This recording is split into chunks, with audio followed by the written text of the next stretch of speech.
At night, a small ship is docked, with a few men standing and talking with their boss. There are many barrels filled with dead bodies, each barrel containing a single dead person. It's said that the deaths are evaluated like this, with some entering coffins and others into urns. The Mafia boss is inquiring about the number of dead bodies. One of his men replies that it's 33 in total. The boss orders them to finish this work before sunrise. Someone is thinking about who evaluated his life. The boss smokes his cigarette while his men add chemicals to the barrels to dispose of the bodies. The Mafia boss remains relaxed, tossing his cigarette into the sea. Again, a person is thinking about his past life and what kind of life he had led. One of the dead bodies in the barrels seems to be alive, wondering if they will enter this place. Meanwhile, a security officer informs his team members about a woman named Snow White.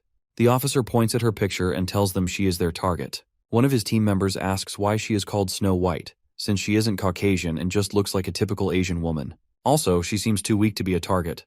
The team leader, Kim Suyak, explains that they can't judge her based on race or gender because she is really a dangerous woman. Her name is Anna Nanayama, also known as Snow White, and she is the leader of the Yakuza. The reason she is called Snow White is that she is the main supplier of drugs like pure cocaine, which is why she got that name. She is scheduled to hold a drug party at a hotel with minimal security after meeting with domestic and international factions. To prevent the spread of illegal drugs domestically, this opportunity must be used to eliminate her. She is also known for drugging and abusing innocent girls. The officer informs his team that since it will be disguised as an organization conflict, firearms are not permitted. The officer laughs, saying this mission is a bit rough, which is why they've assigned him as their top agent.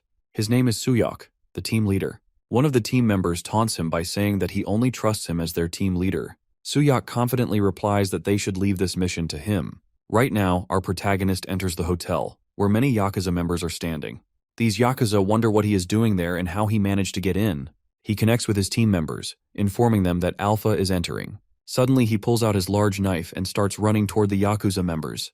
The Yakuza also pull out their knives and attack our hero, engaging in a knife combat. Suyak cuts the throat of one Yakuza and then attacks the remaining Yakuza, killing them one by one. Suyak remembers when his officer informed him that approximately 10 non-combatants need to be eliminated, and there are estimated to be over 20 combatants. When asked how many agents he needed for the entry, he replies that he only needs 3 agents, including himself.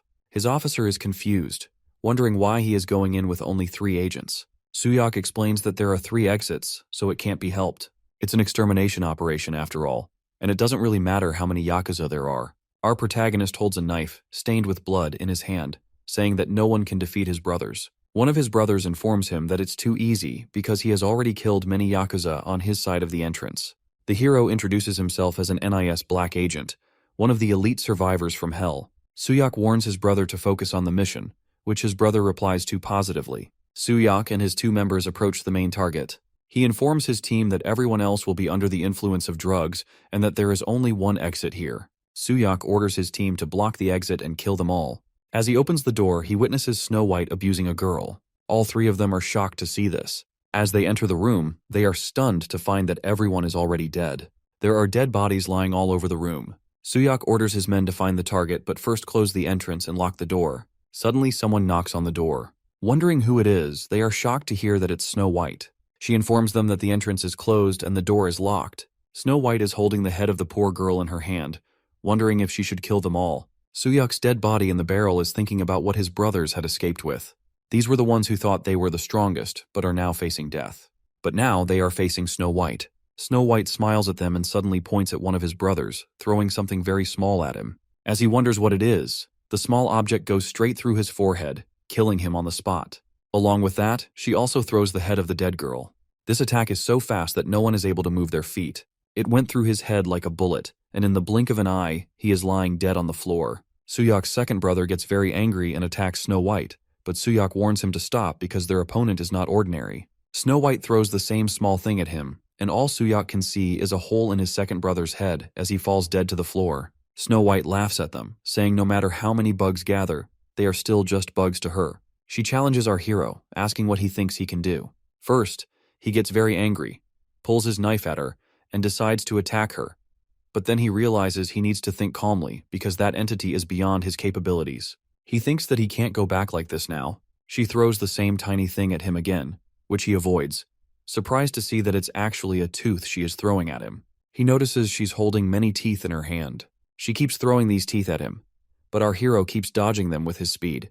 When he gets close to her, before he can do any harm, she grabs him by his face and throws him far away from her. Suyak thinks it's impossible for a woman to possess such powers and wonders what kind of power that is. Suddenly, she jumps in the air while holding his knife and lands right on top of his knees, causing extreme pain.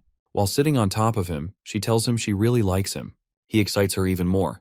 She puts the knife through his hand, leaving him very helpless. Snow White tells him that his helplessness makes it even more fun for her. She rotates the knife, which is still in his hand. Our hero screams in pain, wondering what kind of fun she is talking about. She points toward the dead bodies and tells him that this scene and taking lives just for fun is her idea of amusement. Suyak wonders if that's what she calls fun. He screams in pain, but suddenly he bites her neck with all his strength and rips a small chunk of flesh from it. After that, he takes a sharp piece of broken glass and drives it into her neck, causing a lot of blood to pour out. Our hero is happy that he finally killed her, and she lies motionless on top of him. He thinks his revenge is successful and that he has survived alone. He talks to his brothers, apologizing but saying he will soon join them. But to his surprise, she regains consciousness. Suyak wonders how the hell that's possible and screams loudly. Snow White tells him that even though he's human, biting her neck was impressive. Scared, Suyak wonders what the hell she is as he panics. She informs him not to try to understand, as it's pointless for him. She tells him he is the first one she has met like this, and that she hoped he would manage to do this. She pushes the knife deeper into his hand, causing him great pain, and our protagonist passes out from the extreme agony. Snow White is still sitting on top of him, calling him pathetic. Now, all the remaining members of the Yakuza enter the room and inquire about her safety. She looks at them and kills the first one by throwing the same tooth at his head. The other members stand, scared and silent. She orders the remaining Yakuza to clear the bodies, and they will return to Japan. Right now, Suyak is standing in his barrel, completely naked and covered with chemicals, looking at the sky. He thinks that they said death forms evaluate life. One Yakuza member looks at him and tells his partner, wondering why this is happening. The other one wonders what's going on, but their boss laughs and tells them to look at this guy, not to worry, because he is sure he's dead. One of them wonders if this is rigor mortis or something because he's never seen anything like this before, and wonders what kind of grudge would make someone do this. Our protagonist wonders what will happen if he refuses to die. Their boss puts his burning cigarette on his neck and orders his men to hurry and bury him so he can rest in peace. Suyak wonders what kind of evaluation he will receive. Suddenly, the wound on his neck, where the cigarette burned him, completely heals, which surprises the boss. They wonder about it, and Suyak continues to think about the evaluation of his death. The Yakuza boss wonders if he survived, but Suyak thinks he will receive his evaluation after he avenges that jerk. He remembers the time when he and his two brothers were in a hotel room, informing each other about their availability. First, Alpha informs that he is clear, and then Charlie. Suyan is ordering that all field team members approach the main target and that they will all be under the influence of drugs. He is also informing them that there is only one exit, and they should block it and kill them all. He stands alone in the hall, wondering where everyone has gone. Suddenly, someone grabs his mouth from behind. It's a giant, monstrous Snow White figure with countless hands, and all her hands are grabbing him from behind. She informs him that he has succeeded. The protagonist tries to escape her grip, and she tells him that he is welcome. She laughs and says that he is the Daywalker. Suddenly, Suyak opens his eyes in the barrel, the sun shining on his face, and the ship sailing in the sea. He wonders about the pain in his head. He is completely naked, his body covered in blood, and he wonders what he was doing. To his surprise, when he looks around, he finds many dead bodies of Yakuza members. He thinks about what the hell this is and who did it. Suddenly, a young man calls him by his name and introduces himself as being from headquarters. He informs him to come with them. At this moment, they are traveling in a car, and he inquires from them about what happened on the ship. The officer informs him that they are investigating that as well. The officer also wonders, having heard that he completed the mission, and asks if he is not tired. He answers that he is fine, and the officer informs him that the travel time is not short, so at least get some sleep during the journey. As he says that, Suyak notices that he is wearing a gas mask. Suddenly, they release toxic gas from the car's air conditioning. The hero wonders what these guys are. Both officers sitting in the front seats are wearing gas masks, and the protagonist begins losing consciousness. One of the officers informs the director that they have secured the specimen. On the other side, the director is laughing and informing his officers that good work has been done and to transport it to the lab. He also says that they will start with the dissection immediately. The director is standing near his table, laughing like a psychopath, saying that finally he has got it. That thing. He thinks about Snow White. Soon, the car reaches headquarters. The director informs the researchers to gather around and quickly move it from the car because there are so many experiments to be conducted. As the researchers open the trunk of the car, they get scared to see the dead bodies of 2 officers. As the researchers wonder about it, suddenly a giant tooth comes from the window of the car and kills one of them on the spot. In the blink of an eye, all the researchers and agents begin falling dead on the ground one by one, all of them getting hit on their heads and dying. The director wonders what is happening as all his team members are dead. He questions how in the world this happened. The car doors open and the protagonist comes out of the car. The director is scared as he looks at him. He starts running for his life, yelling for all units to eliminate that man. On the other side, Suyak is reloading his gun. In a short while, many agents start running toward him, holding knives in their hands. But he starts shooting them in their heads one by one. One by one, they start falling down. One of the agents manages to come close to him and attacks him with his knife, but he shoots him in the arm and then blows off his head with a single shot. At this point, more agents are attacking him with knives, and he is dodging them easily. First, he kills one agent and stabs another one. After killing him, he shoots the other one as well. But suddenly, an agent from a little distance manages to shoot him in the head. Shortly after, the agent informs the director that they have subdued him. All the remaining agents come close to his dead body while our protagonist is lying dead on the ground. These agents are armed with guns. When they get close to Suyak, he suddenly pulls his gun and shoots 2 of them immediately. The other agent shouts that he definitely shot him in the head and wonders why he is not dead and still moving. In the meantime, our protagonist grabs that agent by his neck while the agent is screaming and begging for mercy. After killing him, our protagonist thinks that he and his team dedicated their entire lives to the country, while the director is running away and screaming for help. He remembers when he killed 2 agents in the car and read the message from the director to kill him. He thinks that they have sacrificed them for their own achievement. He is looking at the director, who is running away from him. He thinks that he will show the director just how vicious the dog he abandoned can be. He walks away from the parking lot where he killed countless agents. Suyak thinks that maybe twice or even 3 times he died. He has no idea what's happening to his body. But what is certain is that as an agent, he gathers information and eliminates enemies. The director begs him to calm down, saying he'll explain everything, that there were circumstances, and that he'll help with Suyak's next promotion. He begs him to put the gun down. While saying all this, our protagonist shoots him in the leg. The director continues begging, asking Suyak to wait just a moment and listen to him. Our hero replies, telling him to shut up and answer the question. At this point, Suyak wants to know what the director did to him. The director explains that it seems there's been some misunderstanding, but Suyak should listen to what he wants to say. Suddenly, our hero shoots him in the other leg. He orders the director to cut the useless talk. The director explains that even if he dies, he comes back to life and his wounds heal quickly, and some of Snow White's subordinates were the same. Those guys reached the top of Japan despite being a new force, probably thanks to that technology. The director says they wanted to obtain that technology as well. Suyak wonders why the director sent those agents. The director explains that, instead of getting any information, they all ended up dead, so the plan was revised. Not with those mediocre agents. They decided to send a reliable one, which is why Suyak was chosen. The director continues, saying that just as Snow White entered Korea, she brought that technology. From this point forward, even with dangerous missions, Suyak won't have to worry about injuries. He has worked hard as team leader, and the director calls him a hero. But our hero shoots him in the arm.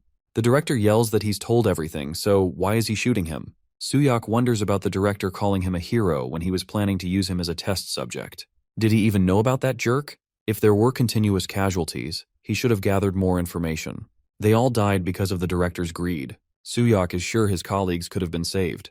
The director explains that let's say he has some strange abilities, and those Yakuza assholes are just people too. He says he wouldn't lose to people. He wonders if it's not Suyak's job.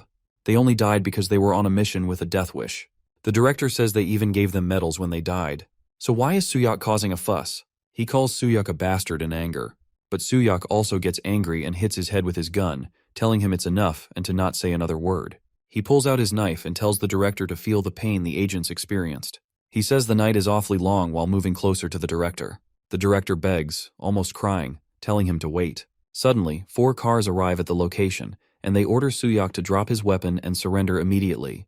The director yells at his agents, asking why it took them all that time to come after calling them. 14 Special Forces commandos come out of their vehicles and take their positions against Suyak. Our hero thinks this is dangerous and he needs to find cover quickly, so he starts running. The commandos open fire, hitting him several times, and he falls to the ground. The leader of the commandos orders them to cease fire. The director mocks Suyak, saying that looking all high and mighty serves him right. He says he just needs to be tied up for life and give them his blood gladly. The director wonders if Suyak can't resurrect and heal wounds too, then he should just keep pounding away. Whether it's him or the Yakuza, they'll overpower with firepower. The director mockingly laughs at him, saying that Suyak has worked hard. Suddenly, the director hears a woman's voice. She's looking down from the roof at them, wondering if that's Suyak. He recognizes her as squad leader Ayaka. She informs him that this is the Yakuza he just mentioned. The director shouts to kill that jerk too. She jumps behind the commandos, and they wonder when that happened. As they turn, she starts cutting them down one by one. She cuts down half of them and jumps back to the roof. The leader of the commandos orders his team to fire at once. She's so fast that she cuts their bullets with her sword, which surprises them. With lightning speed, she starts cutting down the remaining team members, and in the blink of an eye, she kills most of them. From a distance, a sniper takes a shot at her. She sees the bullet coming, and she cuts the bullet in half. The last two commandos discuss with each other, wondering what kind of monster she is, since she not only blocked the bullets, but also cut them down. Suddenly, with incredible speed, she jumps at them, killing one, and then cutting down the second one. At this point, she walks toward the director with a sword in each hand. She walks toward him under the moonlight, both swords shining. The director calls her a monster over and over again. But in the blink of an eye, she cuts his head in two. She stands in front of our protagonist, and he's just waking up. She wonders if he is Suyak. She informs him that Lady Anna asked for him to be brought to her. Our hero, still angry, tells her to piss off and calls her a whore. At this point, the female Yakuza informs him that it wasn't to bring him in, but to bring him to her, saying it in a threatening voice. She suddenly attacks our hero, which he stops with his knife. She tells him that he is very impressive.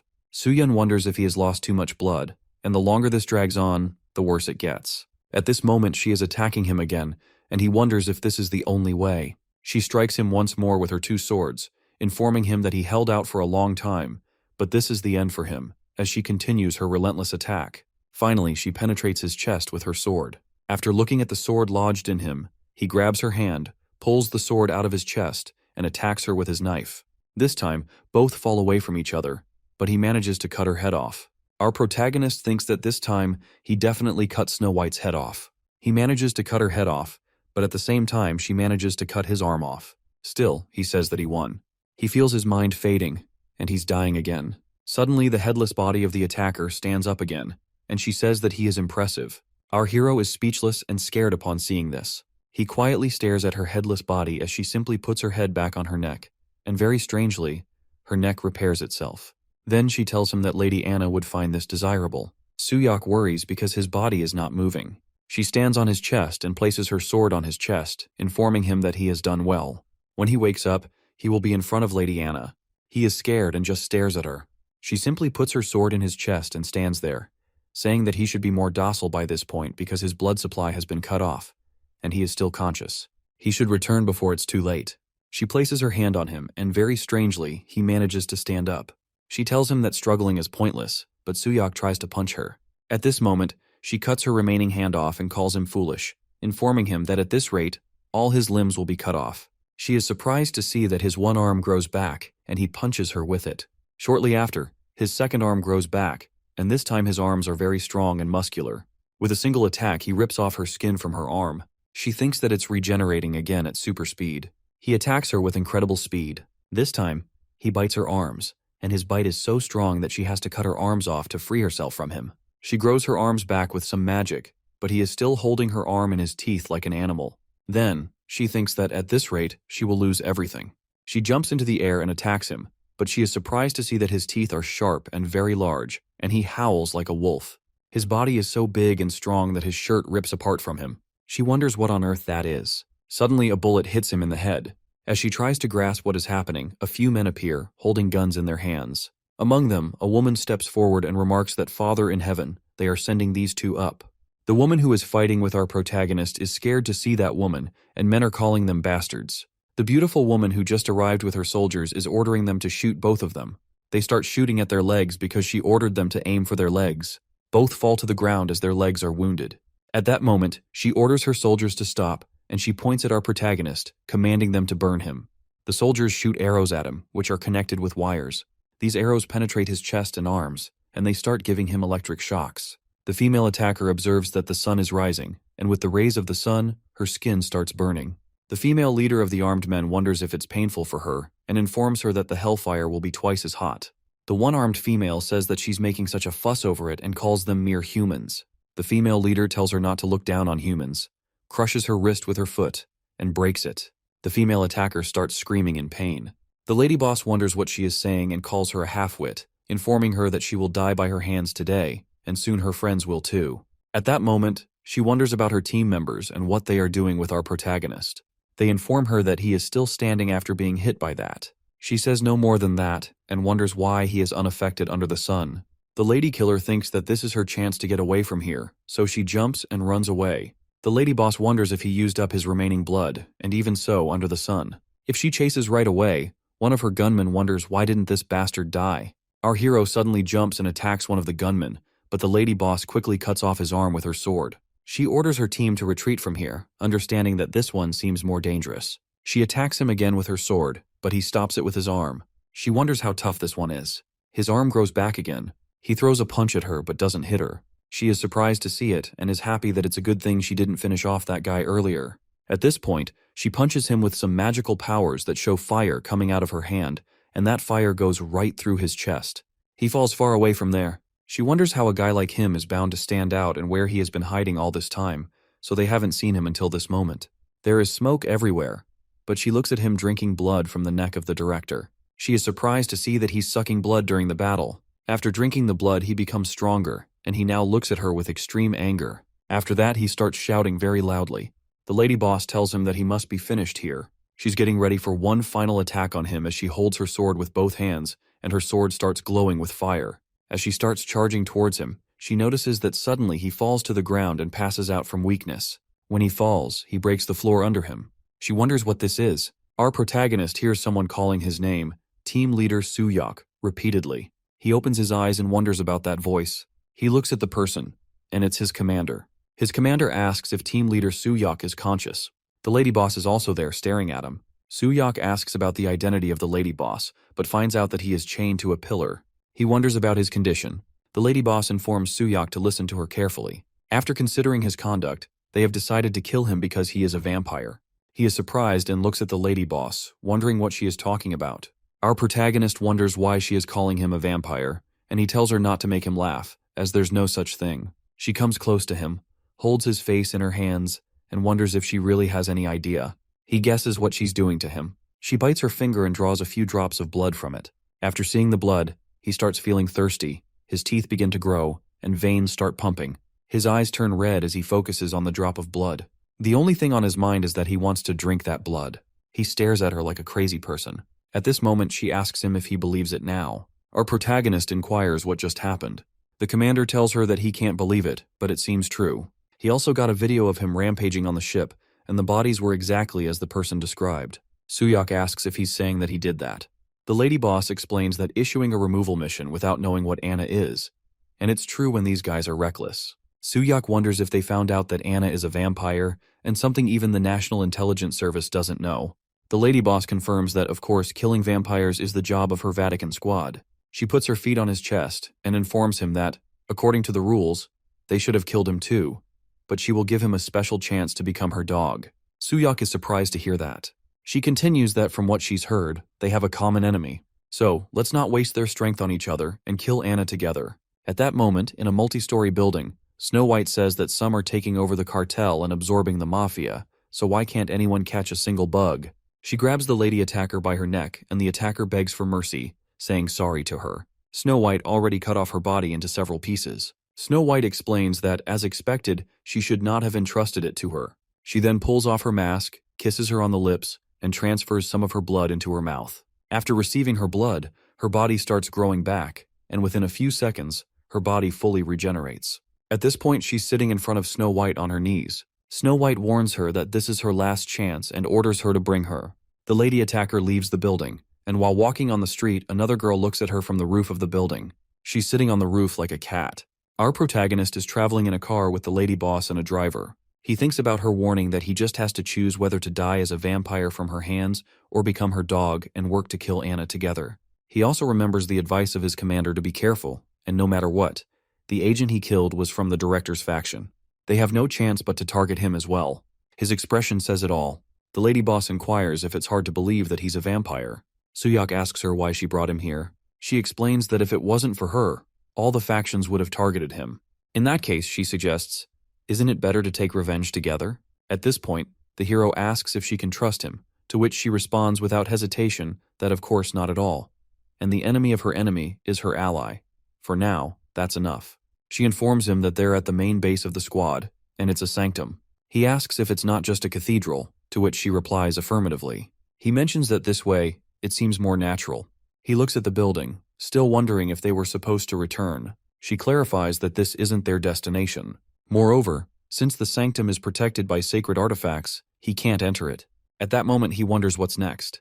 She replies that even if he becomes a member of the squad, right now, he's just prey for Anna. Therefore, she has classified him as a special case and decided to manage him herself. In other words, he'll have to live with her. Right now, the lady boss is informing him that this is a hotel affiliated with the squad. It provides the location and leaves no records. At this moment, she thinks that they haven't even properly introduced themselves. She is a member of the Vatican secret squad, and her name is Mirror. Our protagonist introduces himself as Kim Suyak. Mirror is curious, thinking that he probably has a lot of questions and allows him to ask anything. He's curious about vampires. She wonders if he's accepted it, and at that point, she starts explaining. As long as they keep consuming human blood, vampires will never die.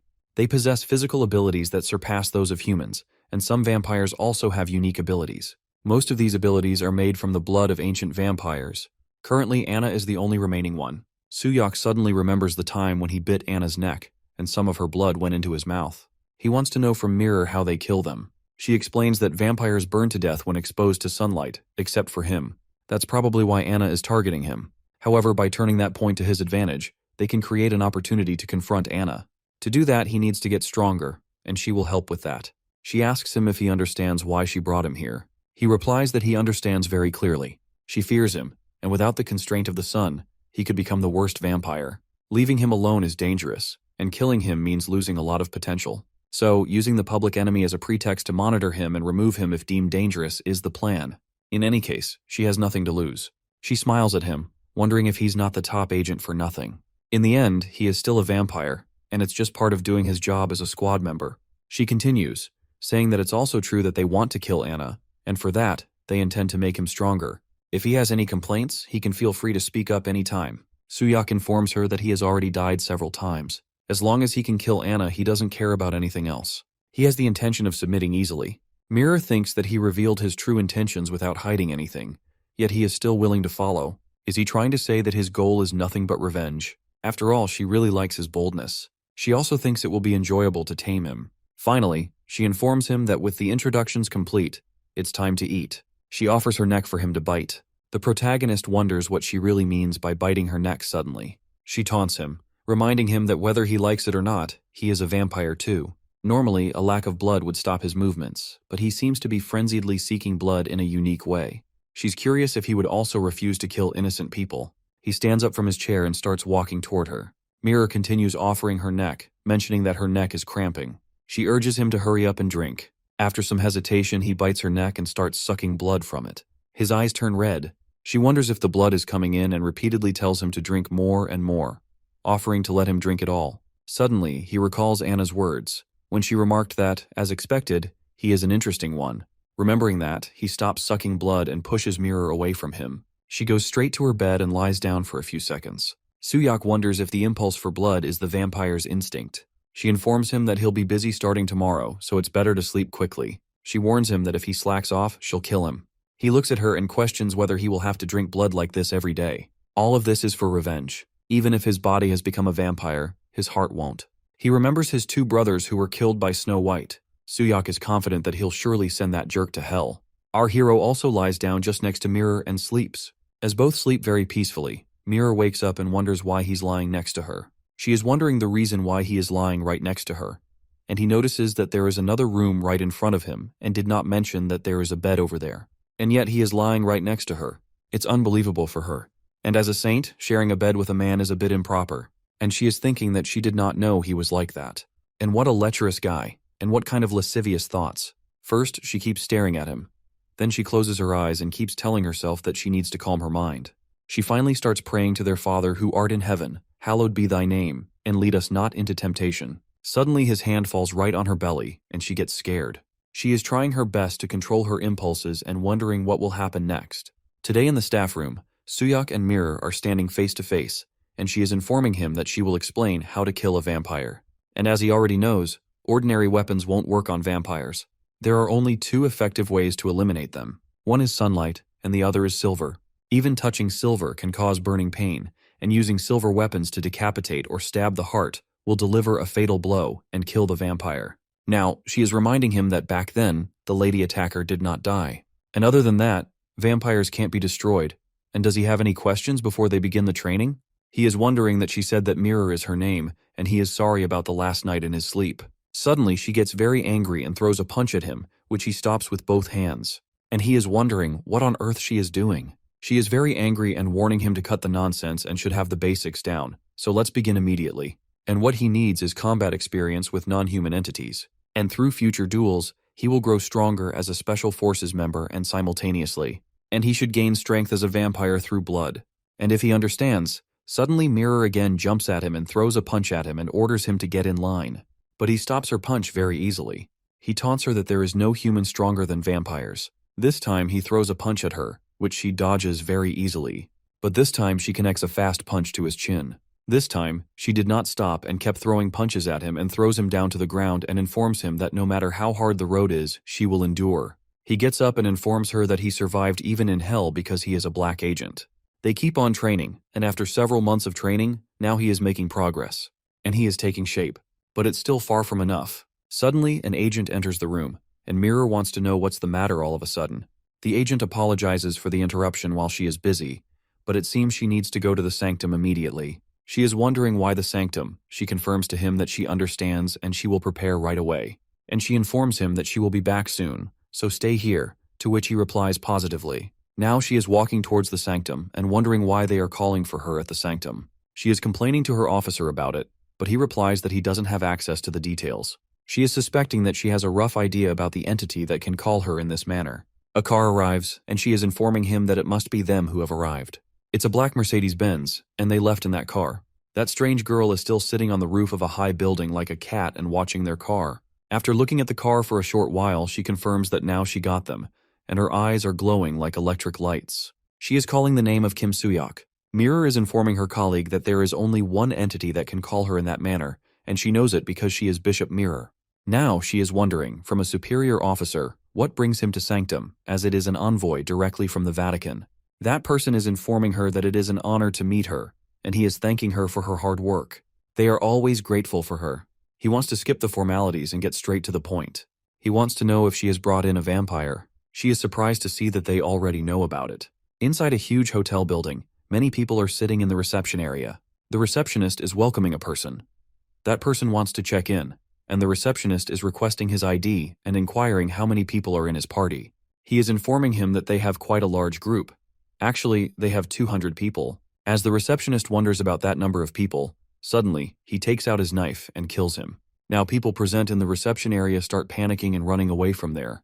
The security in charge is ordering his team members that he will take care of it, and those two guards should handle the evacuation of civilians and report to the control room. Someone is informing the team leader to wish him good luck handling this alone. He is surprised to hear that voice and turns back to see the person. He notices that two black cars are coming straight toward the hotel gate, and these cars break the glass door and enter the hotel reception. From these cars, many Yakuza members are coming out, holding large knives in their hands. Now only 3 agents are facing these countless Yakuza. The agents are calling these Yakuza bastards, asking how dare they come here. The leader stabs one Yakuza in his chest and puts a large cut on it, but to his surprise, the cut heals itself very quickly. The Yakuza kills him with a single swing of his knife. The Yakuza is saying to him that hiding in a place like this and joining forces with the Vatican scum is a betrayal of brothers. They are looking for Suyak, and their leader is informing them that he must be somewhere around here. If it's him who administered that, there should not be any problem. All these Yakuza are vampires. Now the lady Yakuza is ordering these men to bring him, and all the Yakuza start running toward the rooms. She is talking with a vampire girl and informing her that she has worked hard searching too, and ordering her to destroy the control room and then join her. The vampire girl is wondering when, after this is over, they are going to eat until they are stuffed. That vampire girl is the squad leader, sir, of the Nanayama Yakuza, and her name is Coco. When she gets the confirmation, she becomes very happy. Now she is moving toward the control room. It's very surprising that Coco is walking like a cat on her arms and legs. The lady Yakuza leader is in the elevator and thinking about Mirror, that she left her post as well, and the only ones left here are the small fry. Just in case, the Lady Yakuza brought along subordinates who have used that, and there is no way they can fail. But when she reaches the 18th floor, she gets shocked to see that all her men are killed. She is wondering how these men are already defeated. She is curious if there is any high-level bishop there. If not, as she is thinking about it, she suddenly hears someone say to her that it's been a while. As she turns back to see that person, she gets surprised to see Suyak, who is asking her if she was looking for him. In the meantime, that man in the church is asking Mirror what she has brought in a vampire in the Vatican squad. He is also informing Mirror that he doesn't doubt her judgment, and he will hear the details at the next bishop's meeting, but he hopes that she understands what she is doing. She replies positively. She is explaining that after closely monitoring for the past 3 months, there were no factors that posed a threat, and he has diligently undergone the Vatican's training. She also includes that whether he will lead them to ruin or salvation, she doesn't know either, but she has seen it. In the hotel building, Suyak is informing the Lady Yakuza that it's a relief for him because he has been looking for her too. He is saying that a vampire with red eyes, standing in the radiant light. He wants to settle this today. The Lady Yakuza is angry and says that it's insane.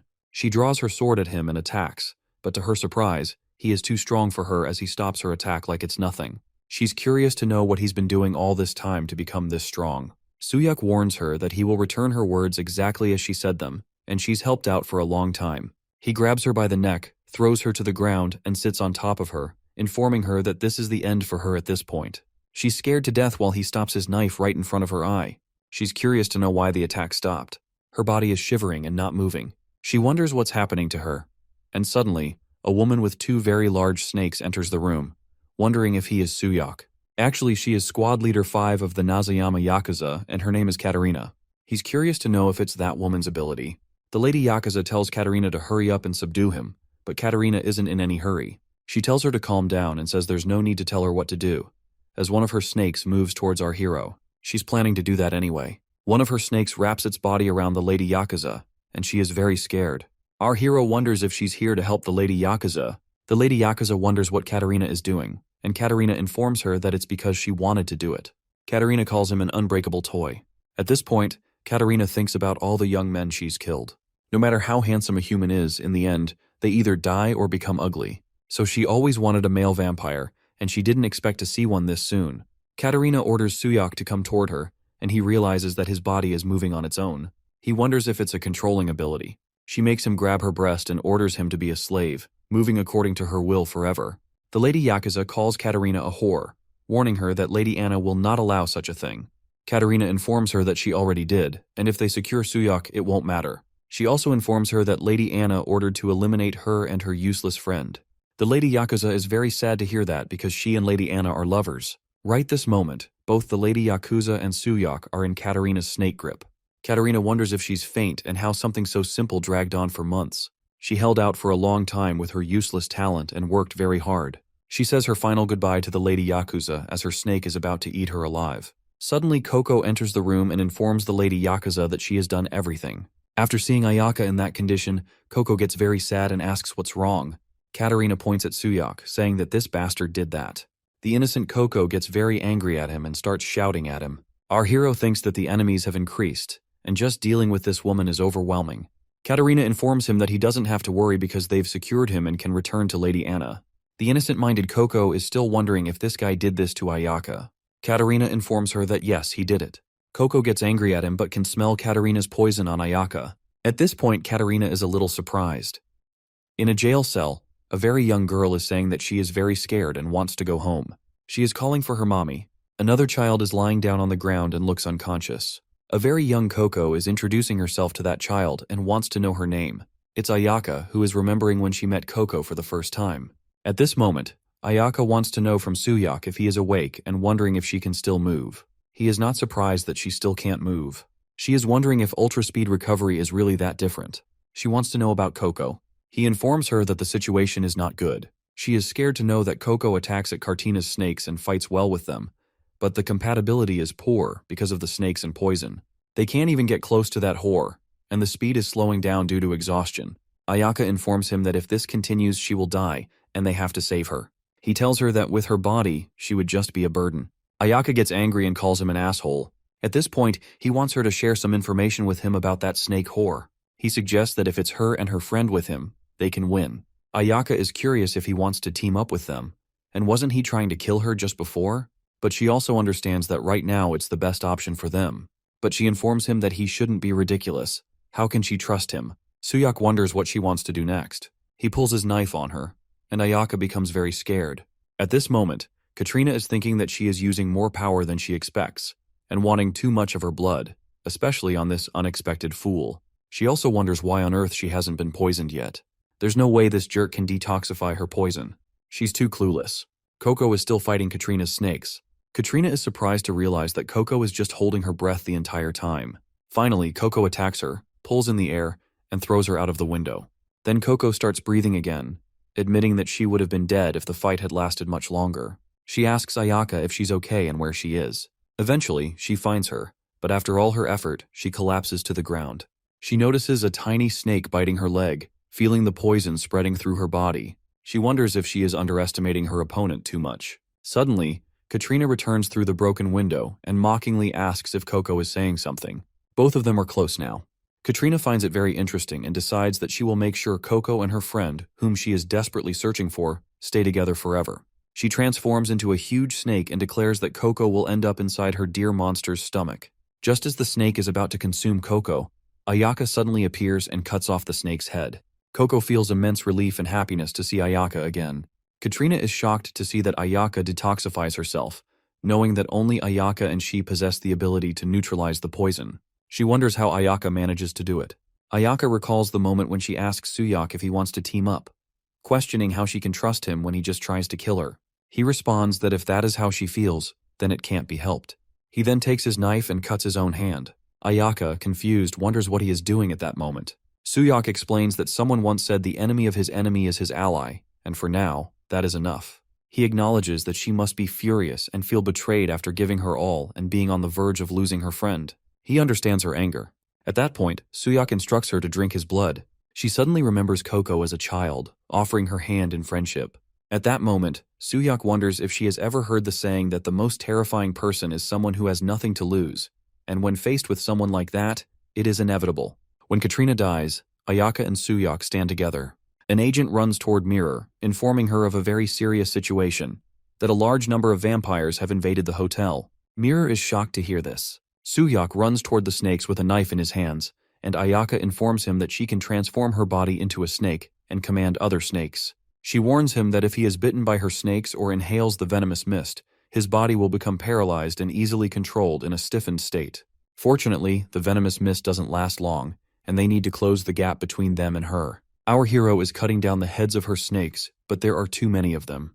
She keeps reproducing them endlessly. One snake takes his knife in her mouth, and he wonders if she's trying to take his silver knife away.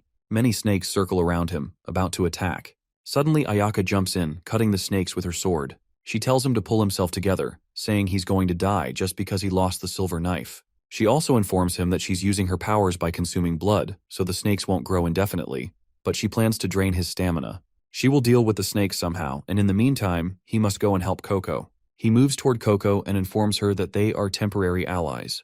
He tells her that when he detoxifies her blood, she must support him and her friend. He puts some of his blood in her mouth and says this is the only way for everyone to survive. The blood gives her new life and a lot of energy. Suddenly, she jumps up, pushes our hero down and sits on him like a dog.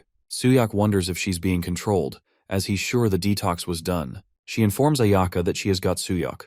Ayaka responds that they are not enemies with him anymore, and they need to kill Katrina along with him. After hearing this, Coco stares at Suyak for a few seconds, then starts running toward the snakes like a cat. Katrina thinks that her plan to find Suyak using these two girls was perfect, but breaking down the poison and then using them after detoxification was also as she expected. She's determined to own Suyak. Meanwhile, Suyak is busy fighting her snakes and guiding the girls to continue fighting as they get closer to Katrina. They just have to push a little more. He shouts that the venomous mist is closing in, and everyone holds their breath, staying close. Ayaka tells them that the mist will clear up soon anyway, and the reason for the smokescreen is... Before she finishes, Suyak says that she must be planning to take out one of them. Ayaka replies that probably, excluding her, the target is either Ayaka because she's fast, or someone who fought alone and relies on Ayaka. Suddenly, Katrina appears right in front of Coco. She tells Coco how dare she lay hands on her body and that she will kill her first. Actually, her snakes bite Ayaka from all directions. Coco is worried about her. Our hero says he even anticipated her reaction, and if she targets Coco, then one of them is bound to get hit. He tells her to come quickly, and he'll share his blood with her before that whore comes, but she informs him that there's no need for that. He insists that time is of the essence and she better hurry. Our hero and Coco witness the snakes biting Ayaka all over her body. Suddenly she gets hit by a knife to her chest.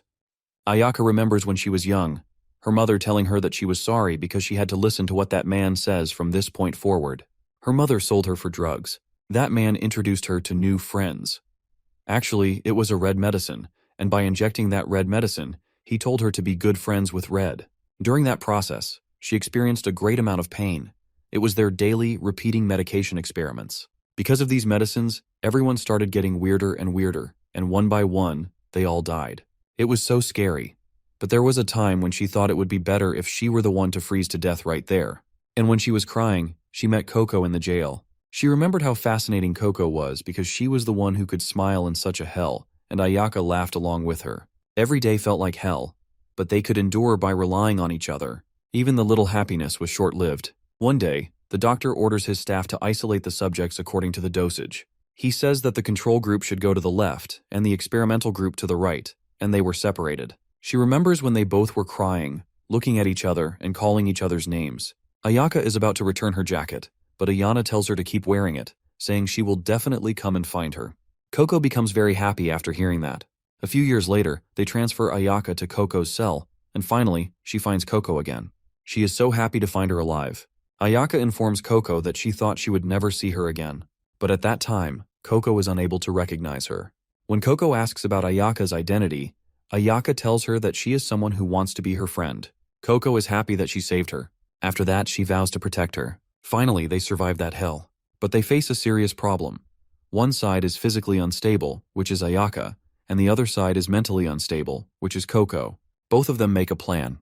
They wonder what their difference is from humans and why they should be kept alive. They even consider whether they can just kill them. After escaping from there, another hell begins for them. Ayaka starts training to fight with a sword, thinking that she intended to die, and that if she didn't meet expectations, she could be discarded at any time. But as long as she could live with Coco, she shouldn't have left it to her. Can't she even catch a single bug? This is her last chance. The level of humiliation.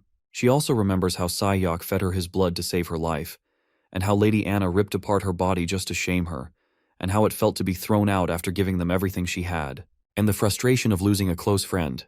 When Suyak offers her his own blood to drink and offers her the chance to live together and escape, she thinks that, for the first time, someone understands her, and it was him, her enemy. To survive, she stained her hands countless times, and even though she knew what was right, she couldn't do anything. But if it's him, at this point, she wants Suyak to listen to her very well. First, she tries to say something, but suddenly, she pulls him close to her and kisses him. Her body is cracking and falling apart, and she says thanks to Suyak. At this moment, she comforts Coco and tells her not to cry. She still remembers all the good memories with Coco. Ayaka says that they will always be together. As she says these words, her body starts disappearing in very small pieces, and within a few moments, she completely disappears.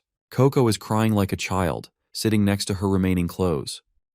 Coco is calling Ayaka's name repeatedly, and she is crying.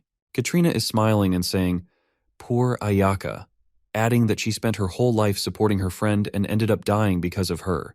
Katrina is taunting her, saying that at this point, she realizes this is all a futile resistance. She orders Coco to let's go to Anna, where she will be treated kindly. Unlike those guys, of course, by her. Suyak replies that he understands, and Katrina is surprised by his answer. Suyak completes his sentence by saying that he comprehends Ayaka. He says again that he knows what he needs to do. Annoyed, Katrina wonders if she's speaking to herself since no one is listening to her. Coco starts demanding from Katrina to bring Ayaka back, and while shouting these words, she suddenly attacks Katrina with her super speed. Coco jumps into the air and lands back on the ground, and her action creates a very bright light. Both Katrina and Suyak are surprised to see that. As they wonder what just happened, they find out that it's the Vatican people who have arrived. With them, Mirror is also present. Suyak informs her that Coco is not among the enemy, and that they are together. But he notices that a bullet just missed his head, and he wonders why they're shooting at him. A woman says there are really a lot of vampires and informs him that he doesn't have to worry about it because she will purify all of them. Her attack is filled with divine power, and even her eyes are pierced by the Holy Cross. She tells him that he's got some guts because they're attacking a hotel belonging to the Vatican squad. Katrina tells her that she's the one with guts because she has brought so many puppets for her. She starts releasing venom into the air, and Suyak warns everyone to hold their breath. If they inhale, they will either be paralyzed or become her slave. But the lady walks towards the venom with confidence. Our hero wonders how she is going to block this. The lady builds a magical wall in front of the snake. The snake cannot enter that wall, and the lady is very happy with that. Afterward, she throws a magical ball at the snake, cutting off its head. Coco and Suyak are holding their breaths, witnessing all this, and wondering how she can handle those snakes so easily. At this point, the lady asks them what's next. They're curious about how strong she is. Our hero notices that the snake jerk has disappeared, and there are no poisonous clouds aside from the snake's head. The lady is sad because she has no idea where Katrina went. She asks her team members where she could have gone. They reply that they have no idea. One of her team members calms her down.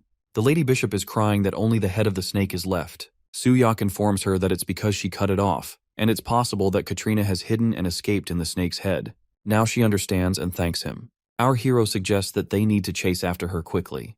The lady bishop points toward Coco and Suyak and orders her team to shoot them first. Quickly, Suyak grabs Coco and starts running away from there. Her team starts shooting at them. She informs Suyak that she'll send him off without pain since he's a good vampire. Our hero quickly hides behind a wall with Coco and informs them that he is not an enemy and that he is allied with Mirror. The lady bishop, who is about to attack him, informs him that the Vatican does not negotiate with vampires. Besides, saying that he is allied with Sister Mirror is quite ridiculous, and she attacks them with her magical powers. Suyak understands now that this hasn't been shared within the Vatican yet, and he wonders how he can avoid friction. Suyak tries to prove it to her by referencing room number 1701. The lady wonders what that's about all of a sudden because it's the same room where she is living with Mirror. After hearing that, she naturalizes her weapon and gets very shocked to know that Mirror is living with a man. At this point, she's curious to know for how long and since when they've been living together. Suyak informs her that today, Mirror is wearing black underwear. The lady bishop is extremely shocked to hear that. In the meantime, a car stops in front of the hotel building, and Mirror comes out of the car. She is wondering why these two cars of her agents are there. When she realizes that they are here for the vampires, she starts running into the building.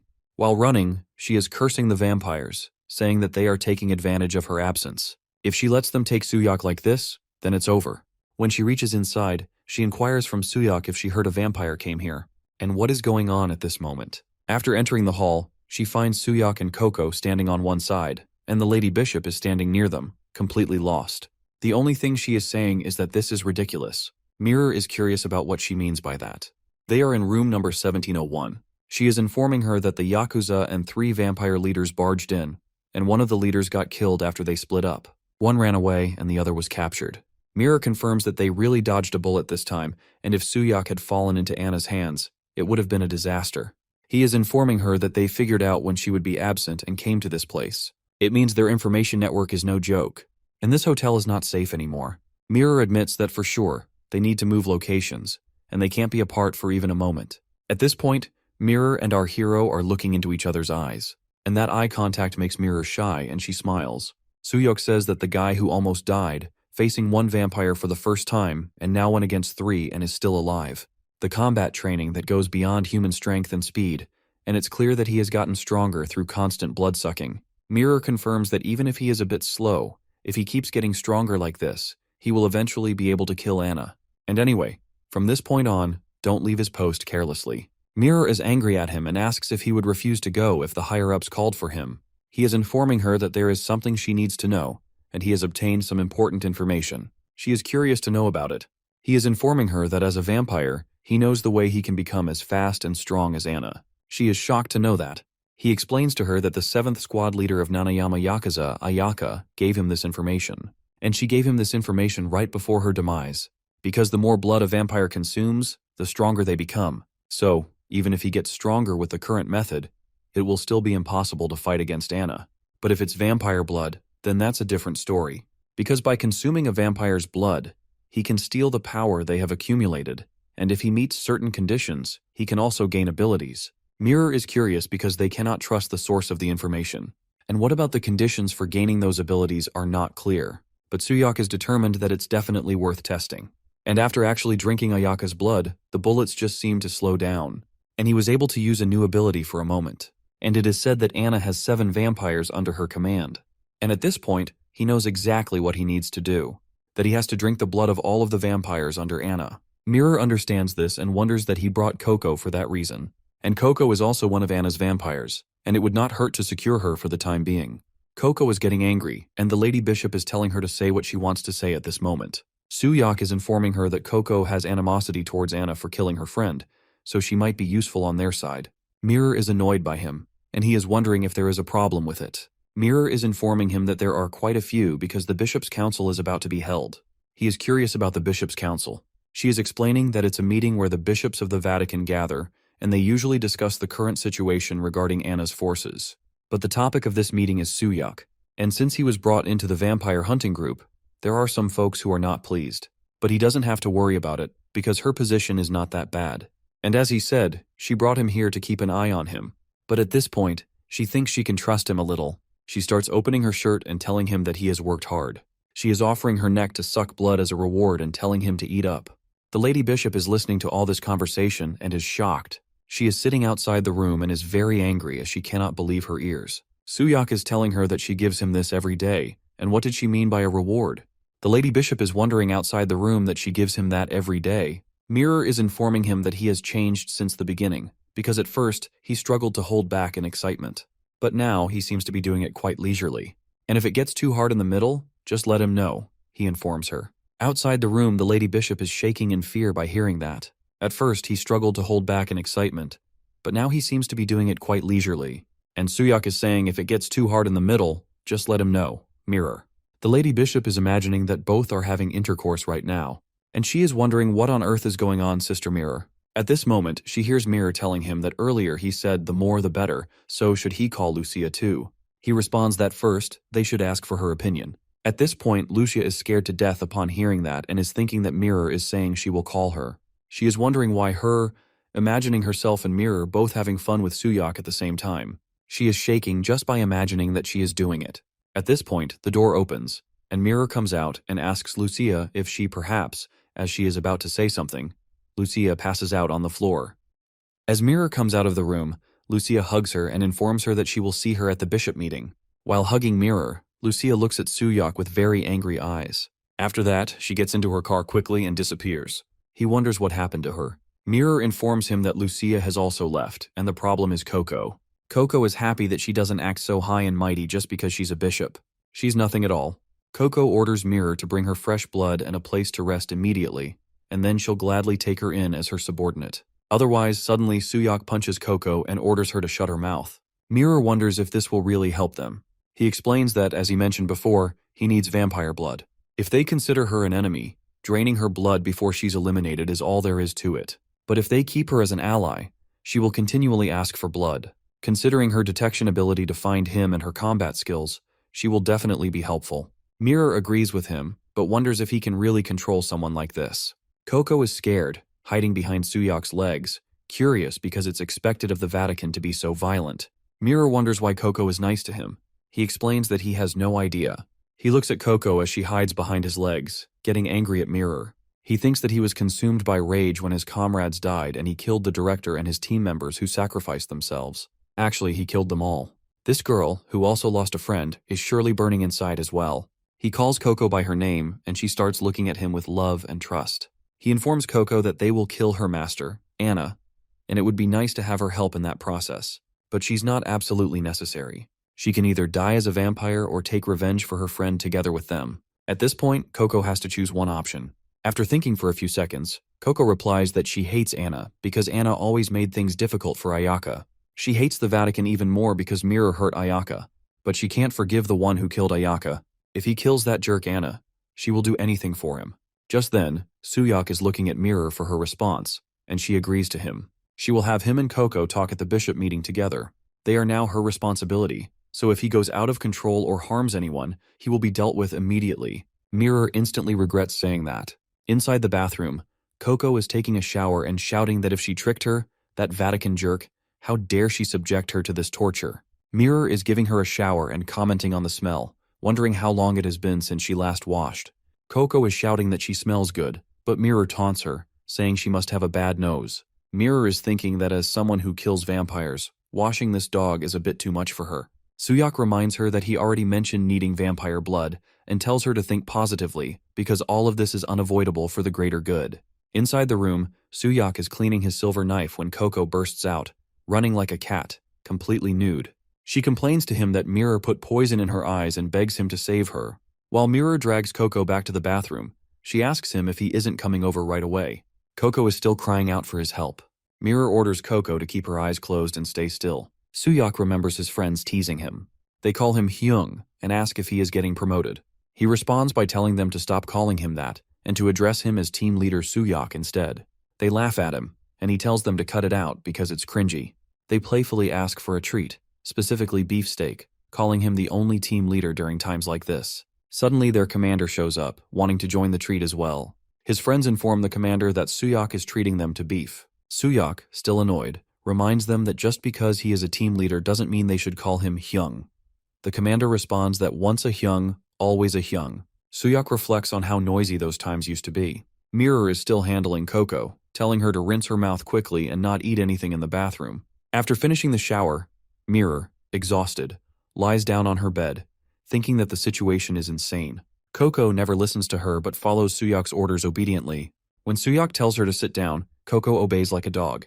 She even puts on her clothes the moment he tells her to, and after that, he dries her hair. Mirror wonders if Coco is acting this way because she beat up her friend before. She also recalls Coco saying that she can't forgive the one who killed Ayaka, and that if they kill Anna, she will do anything for them. Mirror reflects on how losing something precious and being left alone in enemy territory must have made Coco so sensitive, realizing she should try to understand her. Suddenly waking up, Mirror finds Coco drinking blood from her hand. Confused, she wonders what Coco is doing. Coco casually replies that she is hungry. Mirror smiles at her, but in her other hand, she holds her sword. Suyak is asleep when he hears Coco's voice. She accuses Mirror of finally showing her true colors and calls her a Vatican jerk, claiming she cursed her to die before running out the door. He closes his eyes again, murmuring his thanks for Mirror's hard work. While he remains in deep sleep, Coco sits right on top of him, gazing at him with love and care, and declares to herself that he belongs to her now. It's early in the morning, and Suyak wakes up from deep sleep, only to find someone sleeping on top of him. When he lifts his blanket, he realizes it's Coco, sleeping like a child on him. He wonders why she is here. She replies that it's dangerous because of the sunlight. He wants Coco to wake up at this moment. He removes the blanket completely, still wondering what on earth she is doing all of a sudden. She refuses to move away from him, crying while calling out Ayaka's name. At this point, he understands her problem. He drank Ayaka's blood, and now he has her scent. That's why she followed his words so well. He understands how it feels to lose a precious companion, and he understands why she's crying for her. Coco is still holding him in bed and not letting him go. He remembers the time when his commander comforted him, saying it's okay, and he cried like a child. He tells Coco that everything is fine at this point. At this moment, inside the hotel's gymnasium, he and Mirror are practicing martial arts. When Mirror throws a very fast punch at him, he easily escapes it. She's surprised to see his speed. When he punches her, it hits her in the face. She tells him that he's suddenly improved. His reactions are definitely faster than before. She wants to know if it's because of Ayaka's blood. It's good, as she needs to use this to her advantage. He wonders what she means by that. She explains that today is the day of the Bishop Conference. His existence is still unofficial, but today will be the day to decide his official admission. If he is deemed unsuitable for this order, he wonders what will happen then. Mirror explains that he will be immediately executed. She puts her hand on his shoulder and comforts him, saying he doesn't have to worry because she believes he has enough potential to attract hidden vampires, as well as rapid growth to compete with the captains in a short period of time. These two things will help him contribute to the order. Since he will be the key to ending the crusade by killing Anna, she asks if he's not confident. He replies that he was strong enough even as a human. Now that he has learned how to grow stronger as a vampire, killing Anna is just a matter of time. There's a lot to do, so let's finish this bishop conference or whatever quickly. Mirror is very happy with his confidence. They are ready to enter the conference room. Our hero is thinking about Nanayama Anna, the squad leaders, and himself, who has become a vampire. He thinks about the Vatican and how they're all demons from the same hell. Whether the Vatican will use him or he will use the Vatican, he doesn't care either way. He's determined to take revenge on the woman who destroyed his life. He has secured 2 of the 7 leaders, and now he's only 5 steps away from Anna. He thinks he needs to drain all of them to grow. This is what he's thinking. At this moment, Anna is inquiring about the fight from Katrina. Katrina explains that Ayaka's death has been confirmed and Coco is likely with the Vatican. She further explains that she means with Suyak. Katrina confirms to Anna that things went just as planned. He's growing very well. Katrina also explains that he even dismantled her poison that had transformed. He will come to them without even needing to intervene. Anna orders her to just focus on the red thing until then. At the bishop conference, which will be held in the cathedral soon, Mirror explains this to Suyak. He wonders why this isn't the sanctum they were in last time. She explains that this is the cathedral under the Vatican. She shows him a map and explains that it serves as a regular cathedral while also collecting information, since he cannot enter the sanctum with the sacred artifacts. It was arranged to take place here just for him. Suyak appreciates that. He confirms that he understands her efforts, but asks if they really needed to go this far. The order instructed to keep him restrained just in case. He can't help that either. She explains that there will be bishops who are hostile to him, but he's still better than Coco. From a little distance, a man watches both of them and asks if that guy is her vampire. Mirror is welcoming Bishop Dominic and telling him that it's been a while since they last met. He is also asking about her wellness. Dominic is wondering if he is Suyak, the vampire who used to be a black agent and is presently trying to join the Vatican. Dominic expresses his happiness, calling it really great news. He is sure that Suyak will be a great asset to their combat strength, and she certainly found quite the talent. Mirror explains that during a mission, he fought evenly with those squad leaders. Dominic teases him by saying that it was with the weakest of the squad leaders, of course. As for him, he wants to burn all the vampires to death, and it's too bad that he wasn't there. He starts laughing at our hero. Suyak removes Dominic's hand from his shoulder. As Dominic is leaving, he informs him that it was nice meeting him, and that he'll see him later in the meeting room. He calls his assistant Hilda to go with him. Hilda tells Mirror that it's been a long time and she'll see her in the meeting room. Before leaving, Hilda stares at our hero with innocent eyes. After looking at him, she greets him as well. Suyak wonders if Hilda is truly a bishop. She informs him that it's a special case, so it's quite different from the usual structure. He must have sensed it too, but to most members of the Vatican, he's probably a thorn in their side. There are more people like Dominic, but some may be openly hostile. Suddenly Lucia enters and hugs Mirror, and Mirror wonders how Lucia is already here. It seems like she's seeing her more frequently these days. Lucia wonders if she enjoys it as well. Mirror replies that of course she is happy to see her. Lucia glares at Suyak angrily. Lucia is curious to know if Mirror has seen Lady Cecilia. She replies that she hasn't seen her yet. Lucia tells her that she thinks Mirror should be cautious of Lady Cecilia. Mirror asks why she is saying that. Lucia responds that she despises vampires more than anyone else, and no matter how much Suyak assists the Vatican, she will definitely oppose him strongly. Mirror thanks her for the warning but assures her there is no need to worry because, despite their frequent disagreements, she is still more than qualified as a bishop. Suddenly, Suyak informs Mirror that a fire is coming straight toward him. Mirror quickly strikes the fire with her sword and throws it far away. She wonders what the hell is going on. It's Cecilia, who declares that she is simply doing her duty as a bishop. She questions Mirror, asking if a bishop who protects people from vampires is now seriously protecting a vampire. She insists there is no need for a meeting and orders Mirror to leave him behind. As Cecilia prepares to attack Suyak again, Lucia interrupts her, explaining that they brought Suyak there under the Cardinal's command. Cecilia remains undeterred, insisting that she is only doing her job and ordering Mirror to step aside quietly. Lucia tries to reason with Lady Cecilia, but the lady's attention is fixed solely on Suyak, finding him fascinating. Mirror warns her that if she refuses to step aside, she will handle her personally. Cecilia lunges forward, reminding Mirror that she already warned her. Lucia prepares to assist, but Mirror tells her to stand down, assuring her that she can handle the situation and will do it her way. Now Lady Cecilia and Mirror stand face to face, just moments away from clashing. The fight begins, with Mirror wielding her sword while Cecilia uses her magical fists. Fire and smoke fill the air, making it difficult to see their movements. Lucia anxiously wonders if Mirror is holding up against her opponent. Suddenly, a female bishop arrives and demands to know the reason for the commotion. Mirror and Cecilia continue exchanging blows with their swords, but Mirror is surprised by how easily the other woman blocks her attacks. The newly arrived bishop, observing the fight, questions Cecilia about Mirror's identity, clearly intrigued. Without warning, all three female bishops lower themselves into deep bows and, in unison, greet Her Holiness. The figure they acknowledge is none other than the Cardinal herself, and her name is Helena. Cecilia apologizes for her earlier misbehavior. Helena dismisses it, saying it's fine and that she can roughly guess the reason behind her actions. She orders everyone to enter the meeting room. Mirror acknowledges the command, replying that she understands. Cecilia, however, warns Mirror to view this not as a meeting but as an execution trial, making it clear that if there is no valid reason, that man will die by her hands today. Lucia invites Mirror to join her in the meeting room. Mirror reminds herself to stay focused, knowing that if today's meeting goes wrong, both Suyak and Coco will die here. Inside the meeting room, Helena opens the session, officially beginning the proceedings. All 6 of them are seated at the table while Suyak stands before them. Helena greets everyone, mentioning that it has been a while and expressing her hope that they have all been well. Cecilia promptly requests to speak, catching Helena's attention. Helena wonders what she intends to say. Cecilia apologizes but insists on asking why a filthy vampire is present in such a sacred place. Mirror thinks that she went straight to the point. Helena explains that she is sure everyone was surprised by the agenda, and this matter is likely the primary concern of everyone present here today. Since they have all been briefed, she would like to hear each of their opinions. Cecilia blasts out that a vampire in the Vatican is absolutely unacceptable. Dominic informs them that he cannot trust them because they are too easily controlled by anger and desire. But Bishop Hilda replies that she is not sure. Cecilia wants to know from Lucia, and she hears that she has already met him. At the same time, Dominic gives a candy to Hilda and tells her to speak boldly. Hilda thanks him, just like a child. At this point, Lucia explains to Cecilia that the first time she met him was when Anna's team leader attacked the hotel. At that time, Suyak risked his life to defend the base, and he also helped the allied members who joined them.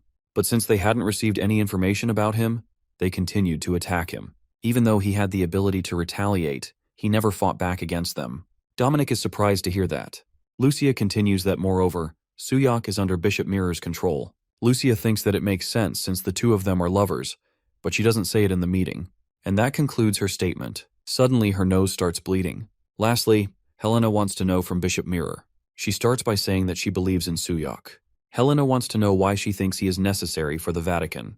Mirror replies that it's because she saw his revelation. Cecilia laughs and wonders what made her defend him. She is deeply disappointed by Mirror. She explains that the revelation shows two things: the birth of someone like them, the chosen ones, or the warning of an impending threat. And that revelation clearly means they must kill Suyak. Cecilia adds that this guy even mercilessly killed his own comrades. Suddenly, Suyak speaks, saying that those guys attacked him and his team. Cecilia shouts at him to shut up and gets ready to attack him. She informs him that scum like him has no right to speak.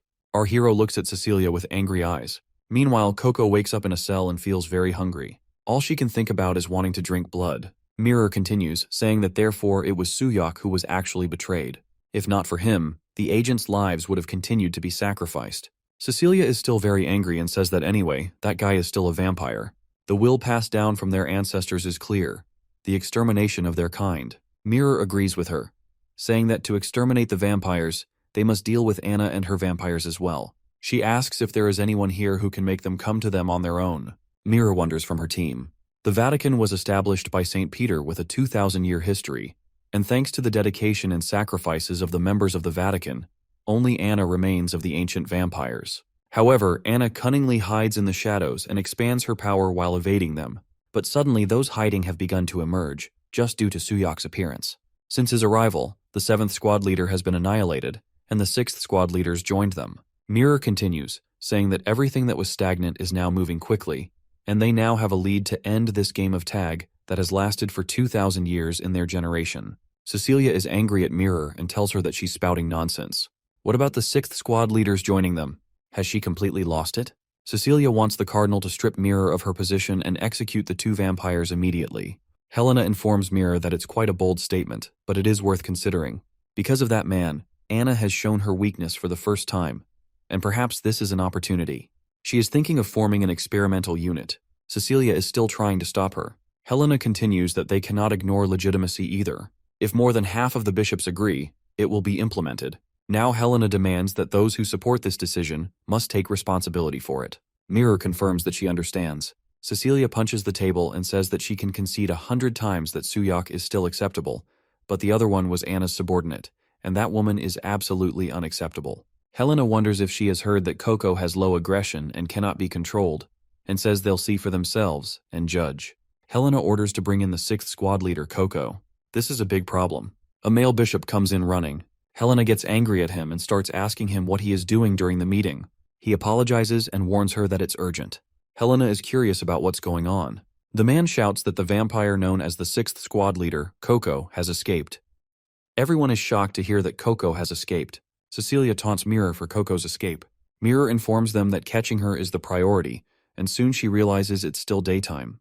Dominic replies that if she escaped from the basement, it would be a disaster. Mirror thinks that the places she would head to are either the orphanage at the cathedral. She imagines a child waking up to use the toilet, and when he opens the door, Coco is already standing there, waiting for him. Dominic shouts for the children, Suddenly, the girl bishop informs him to wait a minute. She is in the process of concentrating on something. Suyak observes her as her eyes begin to glow like lights, and the atmosphere around her changes. Dominic tells her to calm down, assuring her that her siblings will be fine. If she doesn't control her emotions, he finds out that it's already too late. Suddenly, electric currents start circling around them. Everyone thinks it's about to come out. Lucia tells everyone to be careful. Suyak shouts, calling out to Mirror and warning that it's on her side. Suddenly, a sword falls from the sky and Lucia is worried about Mirror. Helena is also curious about Mirror's safety. The sword slightly cuts Mirror's arm, injuring her, and her arm begins to bleed. Mirror thanks Helena for helping her and saving her life. Lucia runs toward Mirror, inquiring about her arm. Helena orders Lucia to go to the orphanage first, and she replies positively. Helena orders Dominic to take care of Bishop Hilda because, since Bishop Dominic is usually well trusted, it should be possible. Helena informs them that the rest will head to the orphanage, and if that vampire causes any trouble, she will hold Mirror accountable accordingly. Mirror replies positively. Cecilia runs toward the director's office, saying that she knew this would happen because she is a vampire at the level of a sect leader from the Nanayama Yakuza, and her true nature won't change. If anything happens, it's all because of Mirror. Suddenly, she sees Lucia standing in front of a door. Cecilia wonders why they're in a hurry and what she's doing there. After reaching the orphanage room, Cecilia is shocked to see that all the children in the orphanage are dead, and she wonders if it's already too late. Cecilia starts shouting at the vampire, demanding to know what it has done. But as she enters the children's room, she is surprised to find Coco playing with a child, who is happily riding on her back. Another child informs Cecilia that if she wants a turn, she must get in line. Realizing that it was all her imagination, Cecilia sees that all the children are alive and happy with Coco. After witnessing this scene, Cecilia wonders if that thing is really a squad leader. Mirror comes running into the room, immediately asking Coco what she is doing with the children. Upon noticing the blood on Mirror's arm, Coco becomes overly excited and eagerly requests just a sip of it, but Mirror refuses her without hesitation. Cecilia firmly tells Mirror that she is well aware. This is clearly the vampire itself. Despite Mirror's rejection, Coco continues to plead for a sip of blood, but Mirror stops her sharply, questioning her actions. Undeterred, Cecilia remains resolute in her decision to eliminate Coco. She orders Mirror to get away from Coco, and Coco wonders what she means by that. Coco informs her that Suyak told her not to drink the blood of others. Cecilia is surprised to see that she is under control, even though she is a vampire. Mirror wonders if only her blood is allowed for her. As Cecilia is about to attack Coco, suddenly Dominic holds her hand and informs her that the children are watching and that she must withdraw her powers. Hilda rushes in, curious about the safety of the children. The children are very happy to see Hilda, calling her name. She informs the kids that she is glad they are safe and asks about their well-being. The children inform her that Coco played with them, and they had fun. Right then, Mirror warns Coco to wait a second, but Coco insists that she doesn't want to wait anymore. The children point at Coco, saying that with her red eyes, she played with them, even letting them ride on her back, and they had a lot of fun playing together. Hilda gets emotional and starts crying while looking at Coco. Hilda quickly hugs Mirror and says sorry to her. She apologizes to Mirror because she got hurt because of her. Mirror comforts her by saying that she was just worried about her siblings, and it was not intentional, so it's okay. Hilda thanks Coco as well. While Coco is still requesting just one sip of blood from Mirror, Suyak enters the room, punches her head, and warns her that it's enough. In the meeting room, Helena informs them that the results are in, and it has been confirmed that those two vampires can be controlled with the majority of the bishops agreeing. They will proceed to operate an experimental unit that includes vampires. She inquires from her team if there is any dissent. Cecilia informs that there is none. Helena confirms the decision and removes Suyak's handcuffs. But Coco is still trying to take a sip of blood from Mirror's arm. Helena continues, saying that Mirror is hereby appointed as the squad leader of the team. And finally, Helena announces that with this, the bishop meeting is concluded. Hilda informs Mirror that she will see her next time. While leaving, Lucia tells her that she has injuries, so she shouldn't push herself and should contact her if she needs help. Mirror thanks her, and Lucia says that if the vampires act up, to let her know, and she'll fly right over to take care of it. Mirror tells her that it's all right. Lucia warns her to be careful. From a little distance, Cecilia calls out Mirror's name, and both wonder what she wants at this point. Cecilia reminds her that the true mission of their crusade is to save people from vampires. If the time comes when those scum violate that noble mission, she will annihilate them all to fulfill her duties. As she leaves, she warns Mirror to watch over them well. At present, in Vladivostok, Russia, men are drinking in a bar. A person enters and goes to the counter. He tells an old man that it's been a while, Ivan. Ivan informs him that he needs his help. The old man tells him that he only contacts him at times like this, and it's a bit disappointing. By the way, he asks if he hasn't forgotten that he's the one who gouged his eye out. This old man is Ivan, and he's the Mafia boss. Ivan continues that he will never forget the day he lost his boss and his eye to him. 4 men from Ivan's gang put guns to the young man's head. Ivan is curious to know what guts he has coming to find him. The old man calls Suyak's name. He inquires from Suyak why he came to Russia. He remembers when Dominic informed them that it looks like they need to go to Russia because recently the Yakuza, who raided a hotel, showed signs of being vampires. So they performed autopsies, but contrary to expectations, they were all humans. A peculiar detail, however, was that drugs, seemingly related to abilities, were detected in their bodies. A month ago, the Russian branch was wiped out by the Mafia, and the same drug was detected in the Mafia's bodies back then too. The activities of the Nanayama Yakuza in Russia have been tracked as well, and an investigation into Anna and the drug is necessary. He has secured a place to stay so the mission can begin immediately. In the Crusade Alliance affiliate hotel, Vladivostok branch, Mirror is sitting on the sofa, and Coco is sitting on the floor like a cat right in front of Mirror.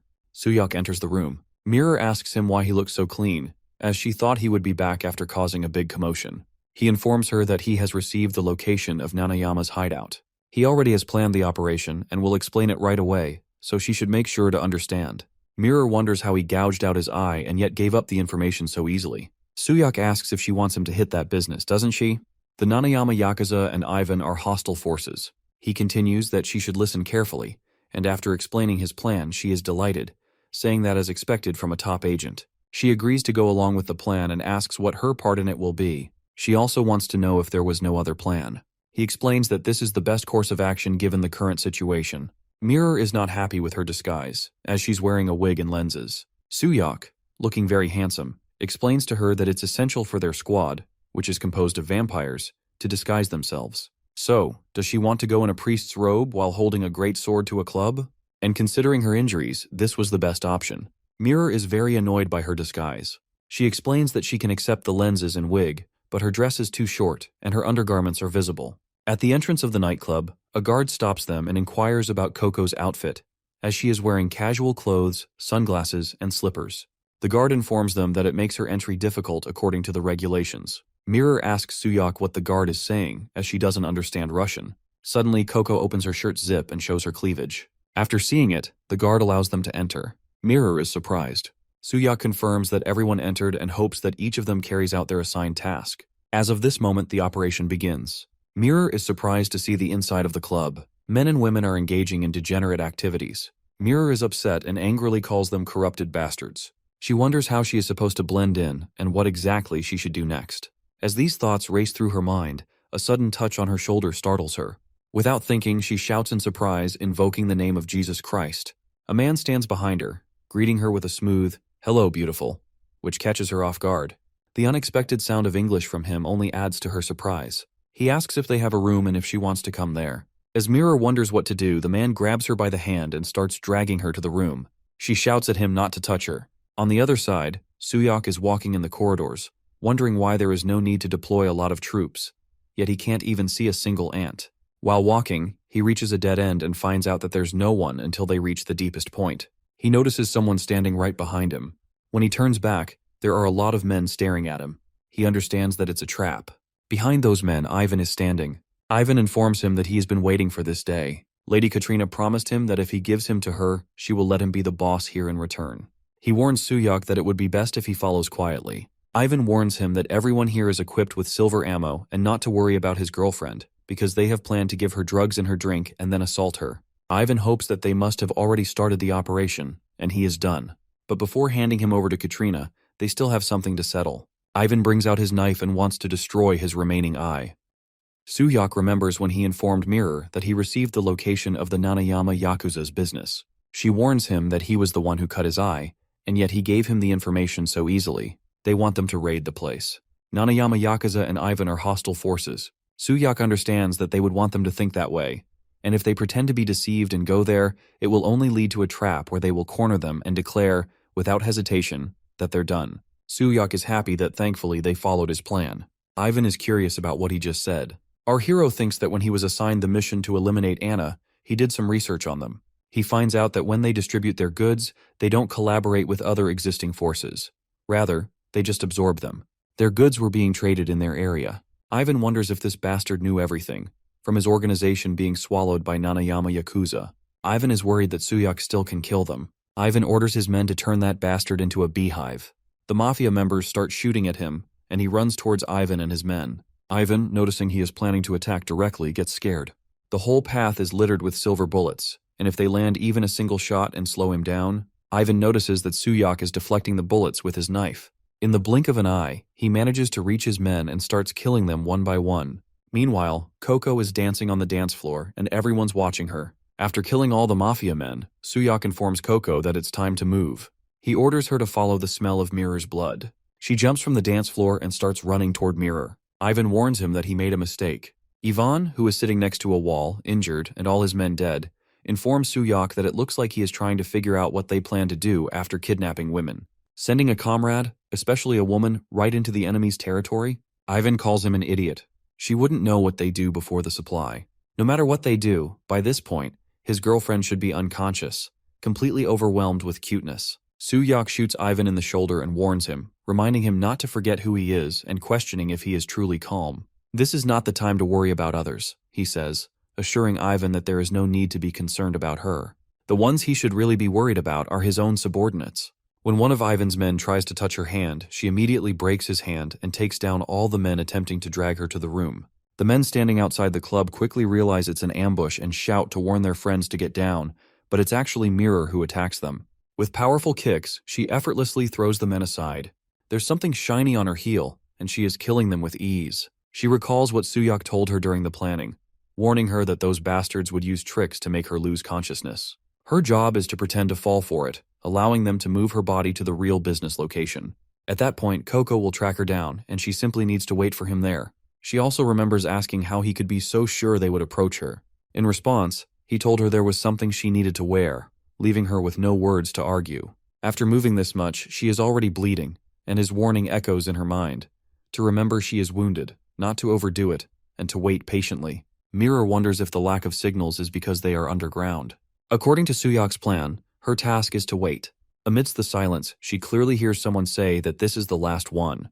They said last. There are definitely those who were captured before her, and they might be going through something horrible right now. She says sorry to Suyak because she remembers Cecilia's words. The true mission of their core is to save people from vampires, even if there's hell down there. She has to go save the people. So, she starts walking toward the secret room downstairs, thinking that because she's a part of the Vatican, she'll help other people. She wonders why they are kidnapping so many people. Several vehicles leave the club, but only a few have arrived here. She concludes that means there must be more places where they're sending the kidnapped people. What is their purpose? Why are there operating rooms in multiple prisons? And why is no one here? Suddenly she finds a red test tube filled with blood written on it. She finds it very interesting. Katrina appears and asks how she got here. All the human women should have been placed in coffins by this point. Katrina wonders who she is as she stands just behind Mirror. Mirror is wondering how she was caught from behind without a sound, and this one is definitely the leader of the Nanayama Yakuza. She questions again who she is, to run into the leader at this moment when Mirror is unarmed and injured.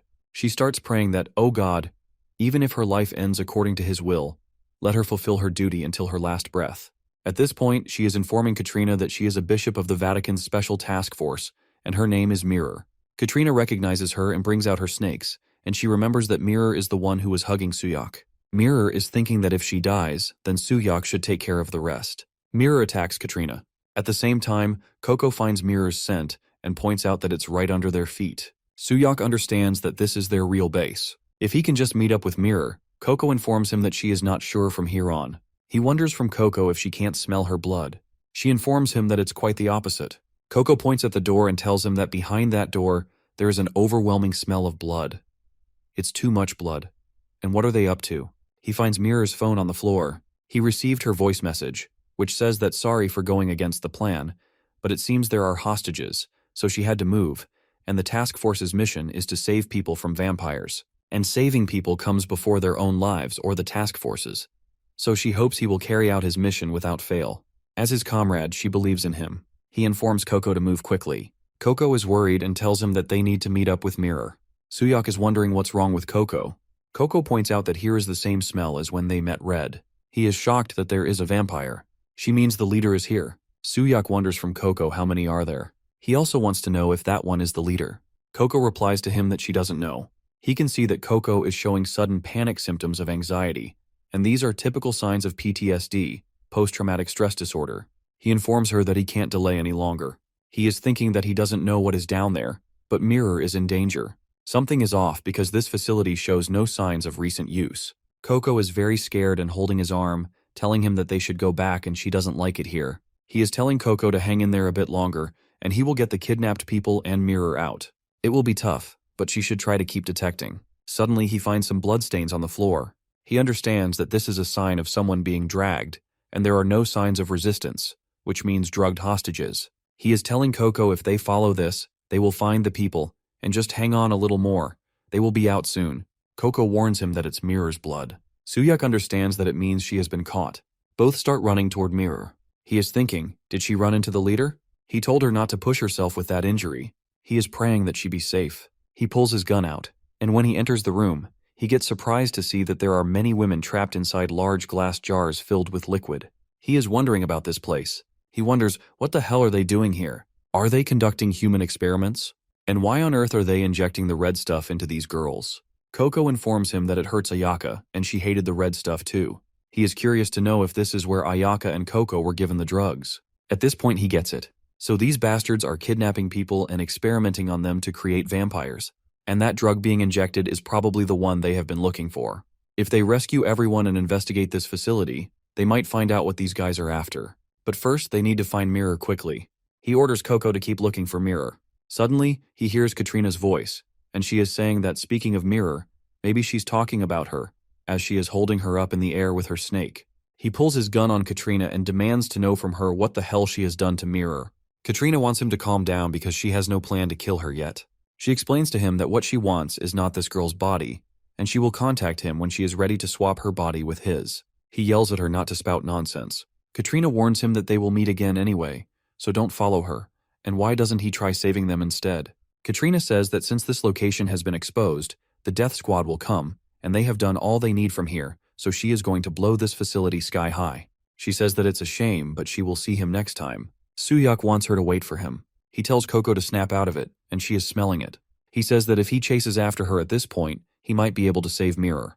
But even if he saves Mirror later, she doesn't plan on killing her just yet, and she will contact him when she is ready to swap with his body. He remembers these words of Katrina, and he thinks that these people will definitely die if he doesn't save them right away. It's time for him to make a decision. He suddenly remembers Mirror's message that the Death Squad's mission is to save people from vampires, and saving people comes before her own life or the squad's, so she hopes he will definitely fulfill her mission too. She believes in him. He is very angry and starts breaking all the glass containers, but suddenly a huge blast happens in the hall. Our hero is sitting next to a wall, thinking about Mirror and how sorry he is for her. He's very sad that Katrina managed to take Mirror with her, and now he has to save the other girls. It was a close call, and he's upset because they couldn't save anyone except one girl. He remembers that she was the only one who was looking at him from the glass container, and her eyes were red. Only she survived among the test subjects. When the blast happened, all the girls got injured, but she was the only one who recovered from her wounds quickly, and he understands that she successfully became a vampire. The girl wakes up and thanks him, but she requests that he please kill her because she was a nun serving God, and now her body has been defiled. She remembers that Suyak dropped his blood in her mouth to wake her up, and she says that if she has to live by drinking someone's blood, she doesn't want to live. She starts begging him. He informs her that they protect everyone from vampires, and they don't kill victims. At that moment, she understands. Suddenly, she takes a piece of broken glass and tries to put it in her heart. He thinks that it must be confusing to suddenly become a vampire overnight. He was there too. He talks to her while holding her hands, stopping her from killing herself. When he became a vampire, a member of the Order appeared before him, and that member gave him a reason to live again. She tried to save others' lives before her own. The life she managed to save is yours. He's sure that she will find her own reason to live for their sake, if nothing else, and encourages her not to give up. The girl is crying, throws the sharp piece of glass, jumps on him, and hugs him tightly. She cries like a child. Suyak is thinking about Mirror, that they saved at least one person, like she said, and he will save her too. Suyak thinks about her and tells her in his mind to please be safe. A few hours earlier, while Katrina stands next to the unconscious Mirror, she expresses her impatience, insisting they should just kill her. She questions why they are keeping the bishop jerk alive, arguing that since they caught her, they might as well finish her off. By doing so, they could easily lure Suyak in and capture him too. Anna, however, is the one giving orders, firmly telling Katrina to do as she says because she already has a plan. With a sharp tone, Anna warns her that unlike Katrina, she actually uses her brain, mockingly calling her a man-crazy jerk. As Anna continues speaking, Katrina, visibly irritated, cuts her off and warns her not to underestimate her. One of Katrina's snakes suddenly lunges at Anna, but Anna swiftly kills it with her bare hand, reminding Katrina that she is the one talking. Furious, Katrina repeats her warning, emphasizing that she already told her not to belittle her. Without hesitation, Katrina launches a full-scale attack, but Anna overpowers her with ease. Anna, now looking down at her, taunts her, saying she's gotten cocky just from drinking a little blood, and even remarks that she's gotten cuter while she wasn't paying attention. If it weren't for her orders, Anna claims she would have killed Katrina already. Suddenly, Katrina feels a sharp pain as a snakehead bites her leg, leaving her in disbelief. Without hesitation, she transforms one of her arms into a mass of writhing snakes, declaring that she never received such orders. With fury, she unleashes all her snakes in an all-out assault, vowing that anyone who dares to anger her will die. However, the woman remains unfazed, mockingly asking if the thing on her shoulders is just for decoration. When Katrina glances at her shoulders, she is horrified to discover that all her snakes are gone. She wonders how a mere 5th squad leader and the 3rd squad leader Lily could do this to her. Katrina understands that she's on another level. Katrina thinks that a vampire at that stage. She calls her a jerk. Katrina says that Suyak was promised to her, and she will put up with her until then. She starts leaving from there and is curious about what she plans to do with that girl. She informs Katrina that when it comes to pest control, she doesn't just mindlessly catch what's right in front of her. Suyak brings that girl to his room and informs her that if she wants to wipe out their entire kind, at the same time, another strong bishop enters their room. He says that he needs to raid their nest and holds a gun in his hands, pointing it at Suyak's head. This bishop is possessed by Katrina, and he is acting on her behalf. He delivers a message from Katrina to him. Suyak wonders how she did that. The bishop delivers the message that the woman is in a place only she knows, and he must go there tonight. The bishop throws a letter at Suyak and warns him that if he doesn't come alone, the woman will die. She will be waiting for him. After delivering the message, the bishop shoots himself in the head and dies, actually destroying the evidence. Other bishops are running toward him, wondering what he's talking about. It's clear to them that she even knows their location. Coco stares at the dead bishop and his gunshot wound. She suggests cleaning it up first. The other team members inform him that they have no choice but to follow her demands. Coco informs him that the person used by Katrina smells like Mirror. They understand that using that operative means they must have just moved Mirror. Suyak is curious to know if Coco can find Mirror right away, and she replies that she can follow the scent. He continues by stating that if that's the case, he'll go to Katrina while Coco rescues Mirror and then meets up with him. Coco immediately disagrees, insisting that she will go after Katrina herself because that jerk killed Ayaka. Suyak, maintaining his composure, explains that he understands her desire for revenge, but without Mirror, the task force will try to kill them. Just as Ayaka was precious to her, Mirror and Coco are the most precious to him right now. With a serious expression, he asks if she can save Mirror. After a brief pause, Coco agrees, turning and sprinting toward Mirror's location. As she departs, she reminds him once again that Katrina is hers to kill. Suyak watches her leave before addressing his team, instructing them to investigate the identity of the task force member from earlier and to provide backup for Coco. He firmly states that he will personally handle Mirror's rescue.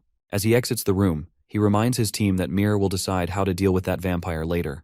For now, their priority is to monitor her closely. His team acknowledges the order without hesitation. Turning his gaze toward the new girl, he firmly instructs her to stay put. With a calm tone, she replies with a simple, "Okay." Suyak thinks about Coco, knowing that she probably wants to rush to the one who killed her precious friend.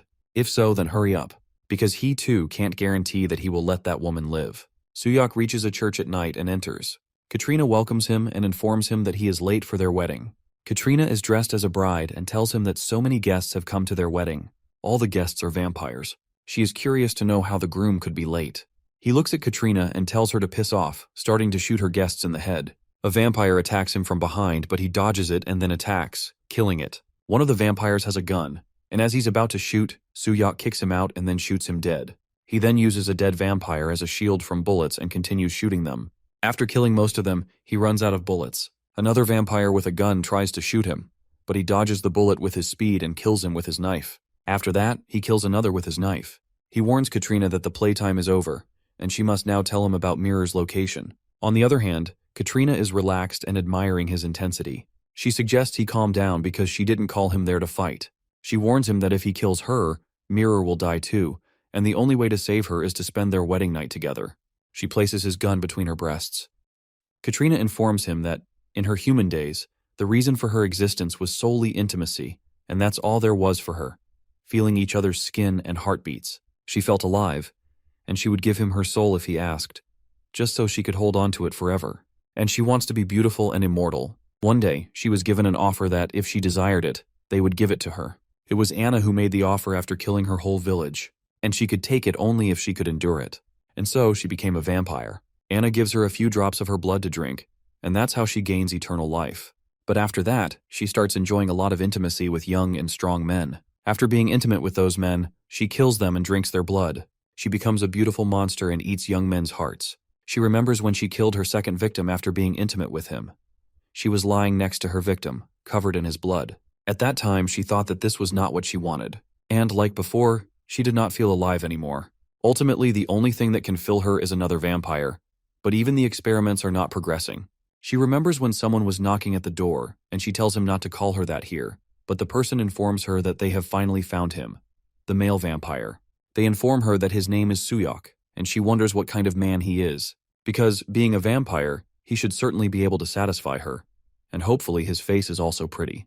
Katrina has a large collection of men's heads in her house, men with whom she had been intimate and then killed. She explains that eternal life is endlessly boring, so he should give up on revenge and just be with her. She says she will take the lead, and she is good at it. At this point, she starts licking his gun, telling him that he doesn't have to be shy. He informs her that he refuses because someone 100 years older than him is too much for him. She calls him a cheeky bastard. Katrina crushes his gun with her bare hands and informs him that she was going to specially make him her husband. She gets very angry and tells him that she will use him as a plaything forever. Inside a hospital, a Yakuza member informs his friends that this is Lady Katrina, and they must defend the corridor and not let anyone through, especially those Vatican guys. Suddenly, Coco enters the corridor, walking like a cat. A Yakuza wonders if she is a Vatican dog, and she innocently replies, "No English." Coco is sitting on the floor just like a cat. The Yakuza are talking to each other, and she looks a bit dim-witted. Suddenly, the Yakuza start shooting at Coco, but she runs so fast and attacks two of them, killing them before they can shoot a single bullet at her. She shouts at the three remaining Yakuza to stay out of her way. But these men point their guns at her and start shooting again.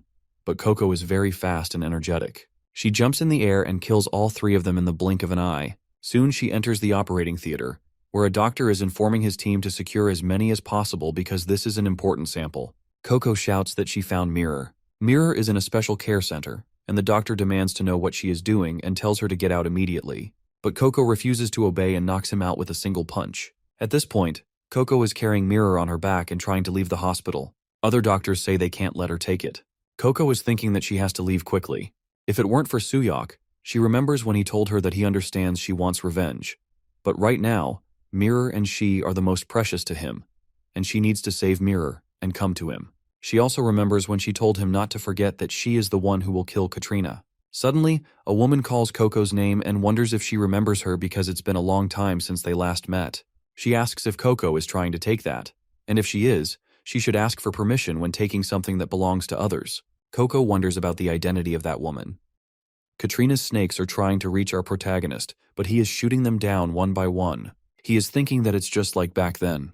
She plans to hold on until he gets tired because the naked heads reappear again and again, and this way, he will just be worn down. But he keeps shooting the snakes. Katrina is saying that he's shooting into thin air and looks like he's getting desperate. With the rising poisonous fog and the constantly approaching snakes, both his mind and body must be at their limits. And this is precisely the perfect time to hunt. There's no use in struggling for him because he is already hers. Suyak informs her that she fell for it. She wonders what he means. As she comes close to him, he takes out his silver knife and attacks her, putting a cut on her face. She wonders what kind of guy this is, and she is sure his mental state isn't normal. He tells her that it's over for her now. Her face starts to swell and she releases poison into the air. He also cuts through her poison with his knife. All her snakes disappear, and she holds her face, which is bleeding. She curses him as a cheeky bastard for toying with her.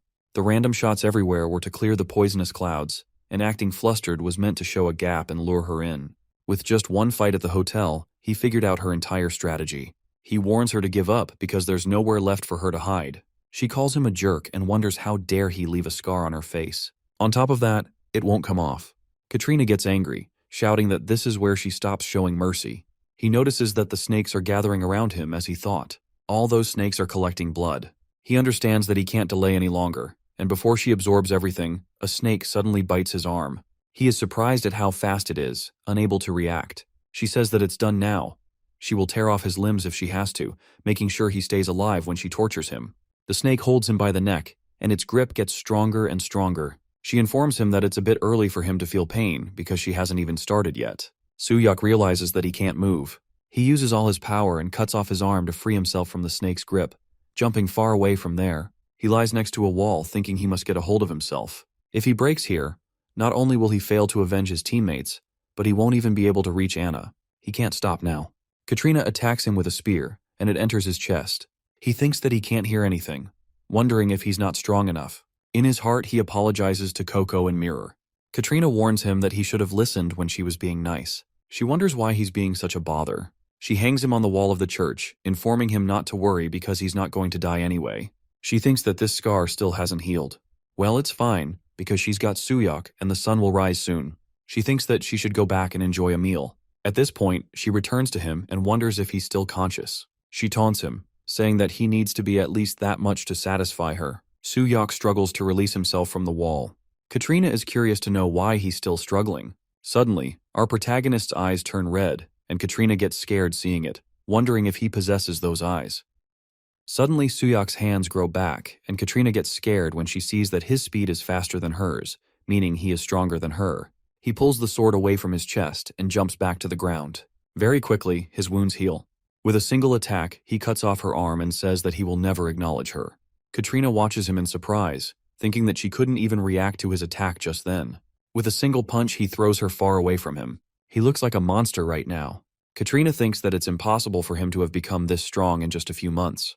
Katrina stands up again, calling him lucky, and says that if she had abilities like him, she would have already awakened long ago. At this point, both of them attack each other, but this time, Suyak is much stronger than her. She gets scared when she sees that he can handle her technique so easily. She gets tired, but our boy keeps attacking her again and again with great speed and power. She thinks that there's no way she can win in close combat, so she decides to create some distance. She tries to jump away from him, but Suyak grabs her hand and throws her to the ground with such great power that she loses consciousness for a few seconds. He is standing just in front of her, and she thinks that he is very strong. She is still so far below him. She is still trying to reach her sword with the help of her snakes. After grabbing the sword, she hits him in the eye, and her sword penetrates his eye. Katrina says that no matter how strong he is, this should still be fatal for him. But our boy is a monster because, with a single punch, his arms go through her belly, and she calls him a monster again and again. She understands that, as expected, she can't win against him. On the other side, Lily enters the room, introducing herself as Lily, the new third squad leader. The other female vampire informs her to please take good care of her from now on. She wonders about her identity and wants to know why she introduced herself as the third squad leader. Lily wonders why she even has that red eye. It looks like the female vampire is very sensitive about her red eye. She wonders if it still hasn't awakened. Suddenly, Lily throws a punch at her red eye and tells her not to get cocky. Lily explains that she was just saying that. But who is she? Is she a squad leader as well? At this point, both girls start throwing punches at each other. The red-eyed vampire says that power is order, and weak people don't deserve to live. She pins Lily down to the ground and warns her, asking if she understands what she's saying to her. Lily thinks that she understands just by looking at her eyes, that no matter the situation, the strong will always win. In the church, Katrina and Suyak are still fighting. Suyak is giving her a strong beating, but suddenly she calls him an insolent brat and shouts at him not to look down on her with those eyes. She attacks him with all her snakes at once and throws him far away from her. She thinks that it's been a long time since she used this power of hers. Our boy gets up again, while Katrina says that she doesn't like using this because it makes her look ugly. But now that he's seen it, he needs to die. Katrina transforms herself into a huge snake. Katrina is half snake and half human, standing face to face with Suyak.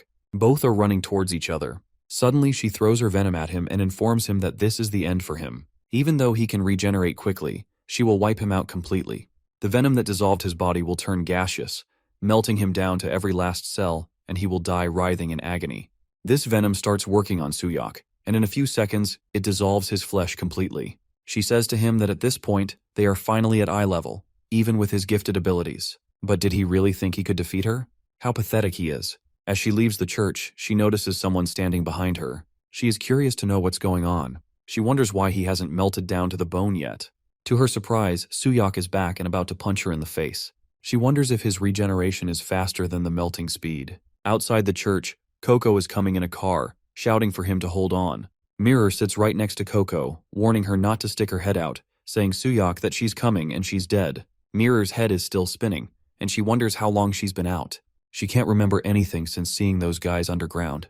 If what Coco said is true, and Suyak went after the squad leader alone, then he is in danger. She thinks for Suyak to just hang in there. As they reach the church, Coco jumps out of the car and starts running inside. Mirror informs her team to stay back for now. Coco is calling out to Suyak, wondering if he brought her down already. When they reach inside the church, they see everything inside is destroyed. Mirror thinks, so this is the 5th squad leader's ability, and informs Coco that it's better not to get too close. More importantly, where is Suyak? Coco is also wondering about Suyak. Katrina suddenly notices the girls. She wonders why they are here. Because it was Lily's responsibility to keep an eye on them. She only let her guard down for a second, and now he punches her in the face. This time it creates large wounds on her face, and she calls him a damn cockroach, wanting him to die already. Katrina is now lying in the air. Mirror is worried about our boy. Katrina warns her to shut up because she's next. Katrina is still curious about how they got past Lily, but she's determined that she will kill them all first and think later. Suyak is gathering all his powers and attacks her. She thinks with the highest concentration of venom, she will blast them into oblivion. This is the end. Then she throws her powerful venom at him. When her venom hits him, she starts wondering if he vanished. It wasn't Suyak's ability, but instead, this ability is from that red-eyed Lily. Katrina is curious if Lady Anna has given her permission to eliminate her and her useless friend. As Lady Anna planned, Suyak is growing well. Lily says that power is order, and the weak don't deserve to live. Doesn't Katrina understand what she is saying to her? Suddenly, our boy bites Katrina's neck from behind. Katrina thinks that, just like Ayaka and Coco, she has been abandoned too. She decides that she can't let everything be taken away from her like this. She shouts at Suyak to let go of her as he sucks her blood from her neck. Her snake is biting him from behind, but she's worried that everything is slipping away much faster. Is this how she dies? She never wanted any of this. She only wants to live a happy life. She says to Anna that if this was going to happen, then why did Anna give her blood? She doesn't want to die yet, and she's not ready. After that, Katrina falls to the floor. Mirror says that he took down the squad leader alone. But if he's in that state, he might hurt someone. She wonders what she should do next. Suddenly, Coco jumps at Suyak and hugs him. Mirror warns her to get away from him. Coco complains to him, asking why he didn't keep his promise. She keeps repeating it again and again. As Suyak raises his hand at Coco, Mirror warns her again to get away right away. She's about to throw a punch at him, but Suyak puts his hand on Coco's and says that he's sorry because he had no choice, and that he's glad she's safe. At this moment, Suyak lies on the ground, and Coco sits on his belly like a child. Coco wonders if Suyak died. Mirror informs her that he's alive. Suyak wakes up in the hospital, and Mirror is sitting on another bed. Coco just jumped off his bed. Mirror asks if he's conscious. He wonders where he is. Mirror informs him that he's in the medical facility of the task force's hotel.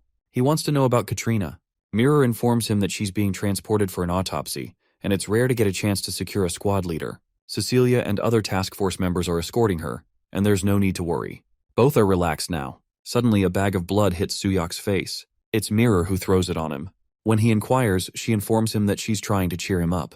He took down a squad leader on his first mission and saved someone too. He did well for a first-timer. He informs her that it wasn't his first time. He's met vampires before and lost. He lost his precious comrades. Sure, he caught the squad leader in the end, but all he remembers is losing to vampires again. If he had messed up, he could have hurt her and his comrades. Coco sits on Mirror's bed and drinks blood from a bag. Mirror informs him that he's changed. He explains that Ayaka was right. Coco gets happy hearing Ayaka's name. Mirror explains that she saw him being conscious even in his berserk state, and he probably grew stronger after drinking Katrina's blood. In his berserk state, he showed immense power, but he was uncontrollable without consciousness. However, after drinking the squad leader's blood, he showed signs of consciousness. If he can control that power and use it himself, he will definitely become stronger. This is just a hypothesis, but she thinks his growth is shown in his eyes. She continues, saying that unlike his eyes at the moment, as a growing vampire, they have definitely changed. Based on this, the next stage of growth would be red eyes with black sclera, the reverse eyes. He's curious about the black eyes. Coco says she's seen those black eyes before. Mirror confirms that it's true. It was that squad leader. Suyak inquires from Coco if she knows anything about those eyes. She replies that she doesn't know. Mirror gets angry at Coco, questioning why she claims to have seen them if she knows nothing. Coco innocently responds, asking if she really said that. He reflects that even for a squad leader, vampires at that stage must be rare, and if they can regenerate a severed arm that quickly, it's not a common ability. Considering the circumstances, Coco points at Mirror and explains that she thought she was being helpful. Mirror's deduction seems plausible, and he figures she's not a bishop for nothing. Mirror thanks him, but grows curious about the sudden gratitude. He explains that thanks to her, his distracting thoughts are gone, and expresses appreciation for trusting him and following the plan. She remarks that anyone would think he's the leader, and of course someone's solo act complicated things. She wonders if they should have abandoned the hostages. He tells her to relax, adding that he's just kidding. She acknowledges that, regardless, things went according to plan. She feels irritated because he's trying to position himself as her equal, and ultimately, she just needs to get stronger.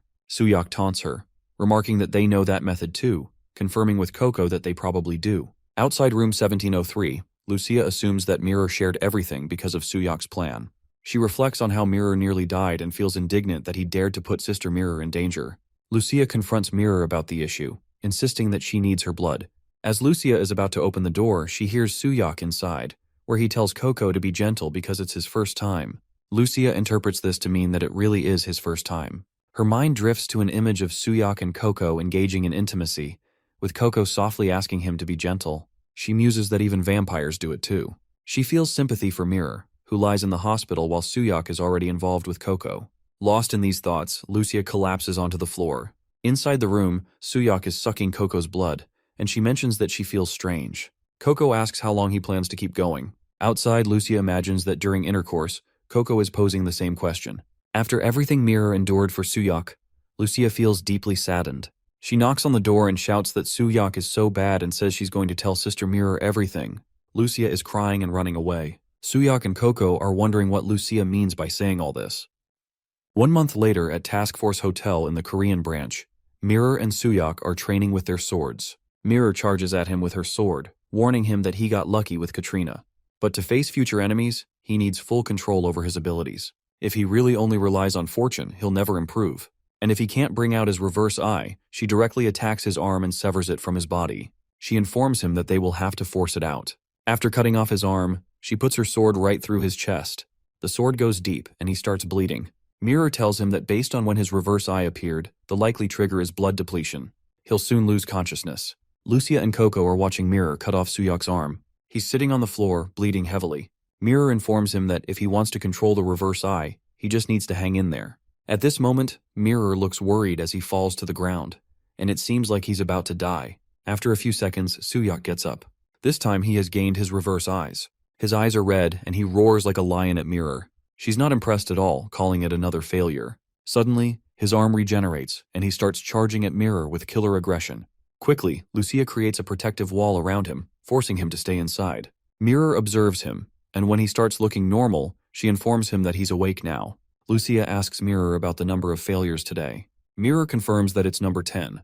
Lucia shows her concern that they're running out of blood packs and wonders if it's really okay to keep going like this. Suyak says that he needs to get the reverse eye under control before the next mission. Mirror is concerned about their next mission and advises that to avoid leaking information, Katrina destroyed all her labs in Russia. But before that, she seems to have moved all her drugs and test subjects abroad. The task force has already started tracking her, and once they secure the location, their squad will be deployed. Lucia wonders, speaking of test subjects, if she remembers the nun they rescued was Russian. Suyak feels sad remembering that innocent girl. Bishop Dominic advises that even though she is a vampire, they determined she is not dangerous. Dominic agreed to take care of her until they confirm her church records. As she was leaving, the nun asked to tell them both that she was very thankful for saving her life and giving her a new life. While saying this, she starts crying. Suyak thinks that saving a life is great, but if he had been stronger, he could have saved more lives that day. There were many other girls in that laboratory, and Mirror would have been safe, and Katrina wouldn't have been able to take her that day. He warns them that the next enemy will be stronger than Katrina, so he has to get stronger. Suyak is ready for more training with Mirror. Mirror is happy to see his determination and says she loves his fighting spirit.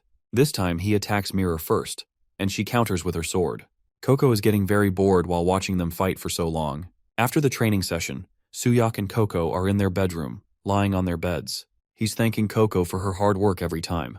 Coco replies that it's really nothing. Coco wonders why he's asking her to take off her clothes. Suyak informs her that this way he can feel her better. Coco is completely nude, lying on the bed with Suyak on top of her. They're holding each other. He tells Coco that he's sorry. Coco wonders what he's talking about. He explains that he went after Katrina alone, because she must have wanted to kill Katrina more than anyone, but he sent her to save Mirror instead. Coco understands and remains calm. Now Coco informs him that she has a favor to ask. Suyak wonders what kind of favor she wants from him. Suddenly Coco pushes him onto the bed with great force, and he wonders what she's doing. Now, Coco is sitting on top of him, telling him that she wants to suck too. Suyak is surprised to hear that because before this, he was sucking Coco's blood. Coco tells him that he went to Katrina alone. She was really angry, but if she had gone to Katrina, she would have died right away because Katrina was much stronger and more dangerous than her. Coco demands that she get stronger too. She reminds him that he had said Mirror and Coco are precious to him, so she will make an exception for him. She'll make him her underling and protect him. Coco is very excited while talking to Suyak. Suyak thinks that after seeing his fight with Katrina, did she feel powerless? Even with her enemy right in front of her, she must have felt frustrated, unable to do anything. So those words mean she will make him her friend. He wonders if that's true. He decides to allow Coco to suck his blood, so he informs her that she can now suck his blood because they're already friends.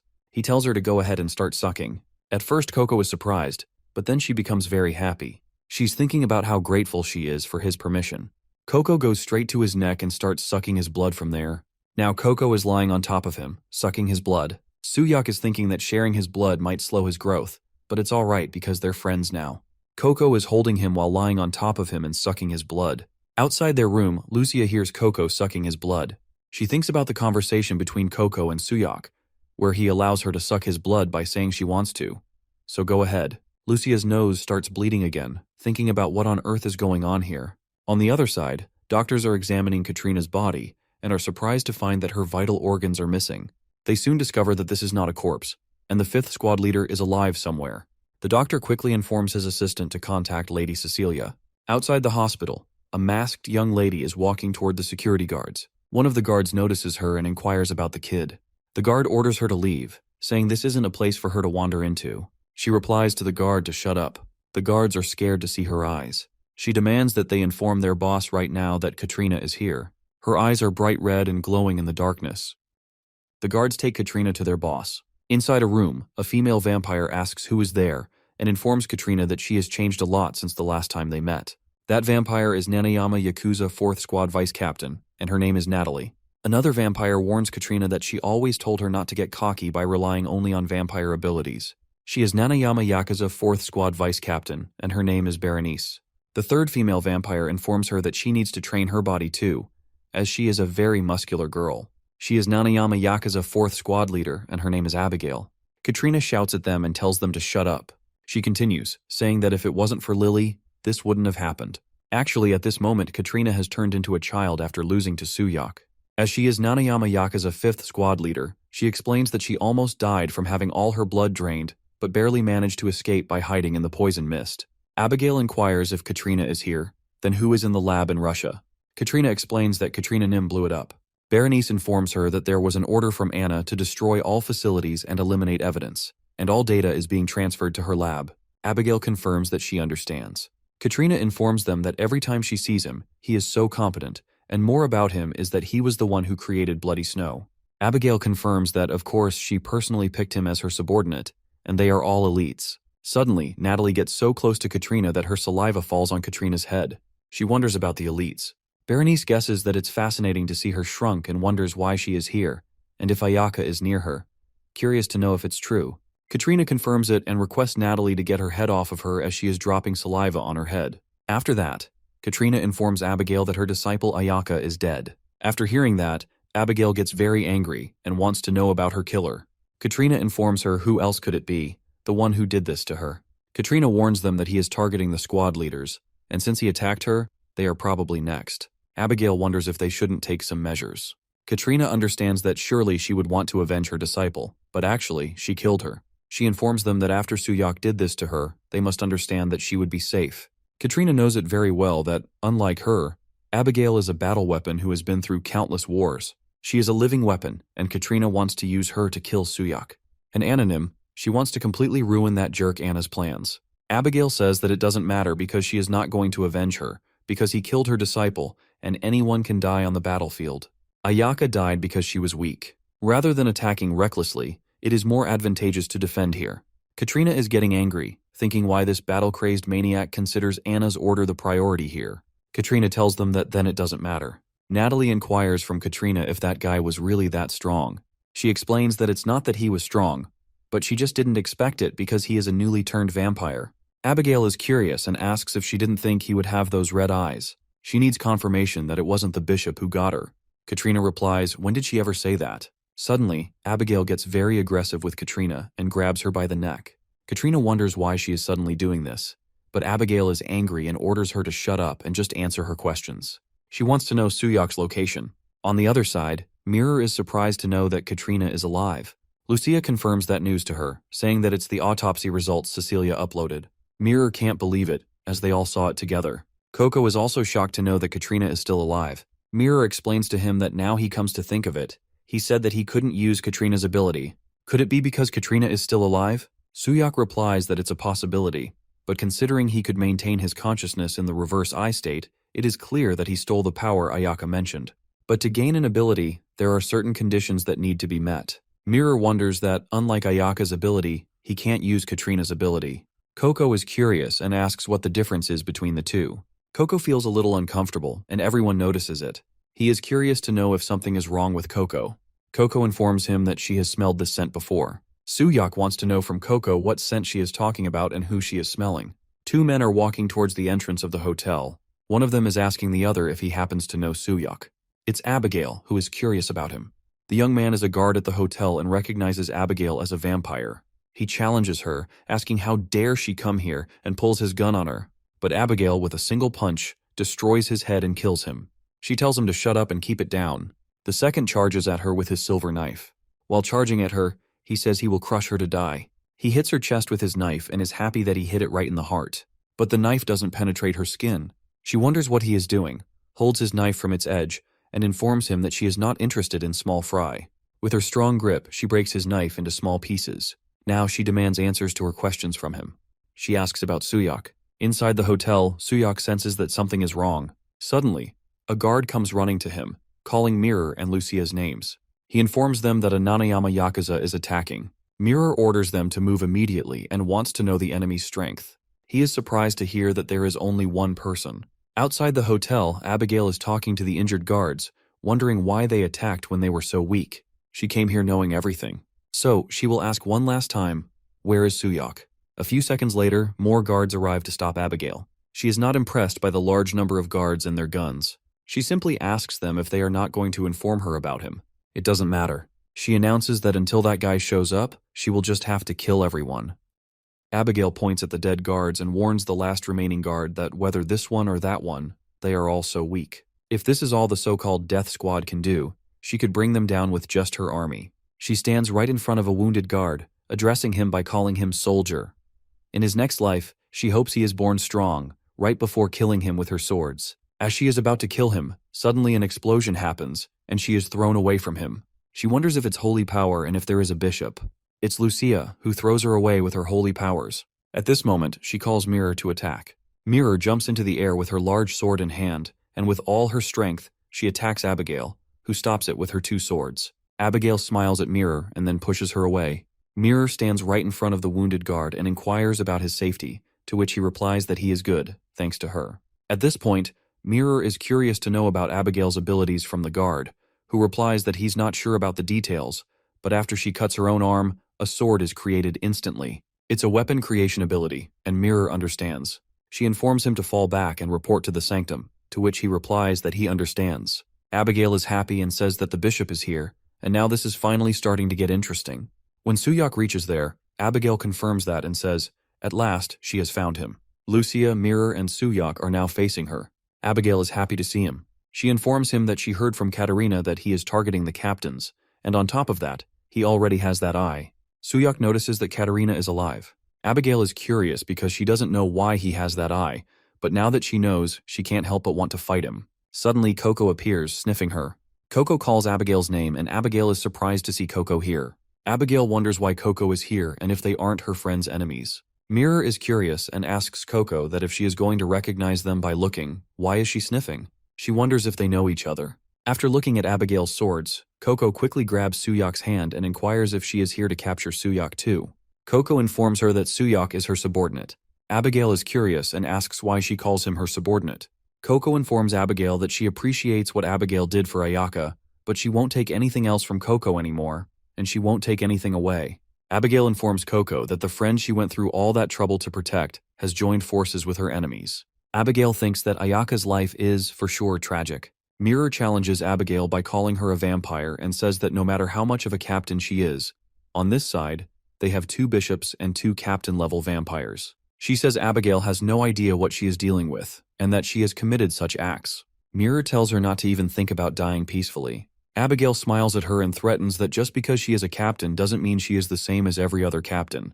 If Mirror thinks it's going to be a joke, then don't worry. In a blood-soaked battlefield, she is invincible. After saying that, she puts both her hands on the ground and large spikes fill the area. Mirror and her team jump away to save themselves from the spikes, which only grow where there is blood on the ground. Mirror is surprised to see thorns rising from the ground, and realizes it's not just a weapon creation ability. Lucia orders her team to fall back because the thorns are coming out of the blood puddle, and if they run to a place without blood, they'll be safe. Suddenly, Abigail appears behind Lucia, very close, and is about to attack her with her axe. Abigail manages to hit Lucia with her axe and injure her. Mirror is shocked to see her friend being injured. Abigail tells Lucia that her observation skills were good, but she should have controlled the distance better. Abigail asks who's next. Mirror gets very angry and says she dares not harm Lucia. Suddenly, Coco jumps and holds Abigail from behind, giving Suyak the perfect chance to attack. He quickly hits Abigail with his knife and knocks her out. Mirror calls Abigail a bastard and informs Suyak about the danger, but he tells Mirror to calm down.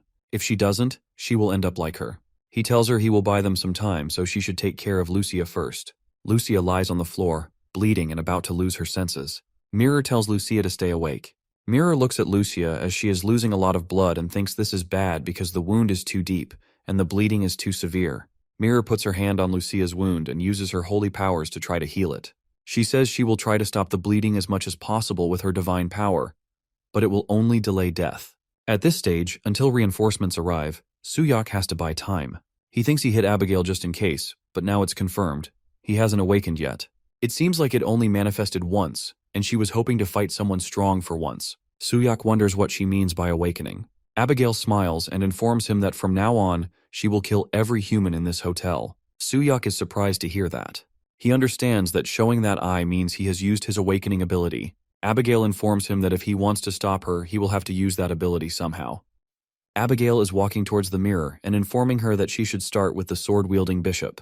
Suyak is thinking about her, how she's a formidable opponent due to her tough skin. Even silver knives don't work, and his blade cracks when it hits her. Suyak thinks that, as expected, he has no choice but to use that.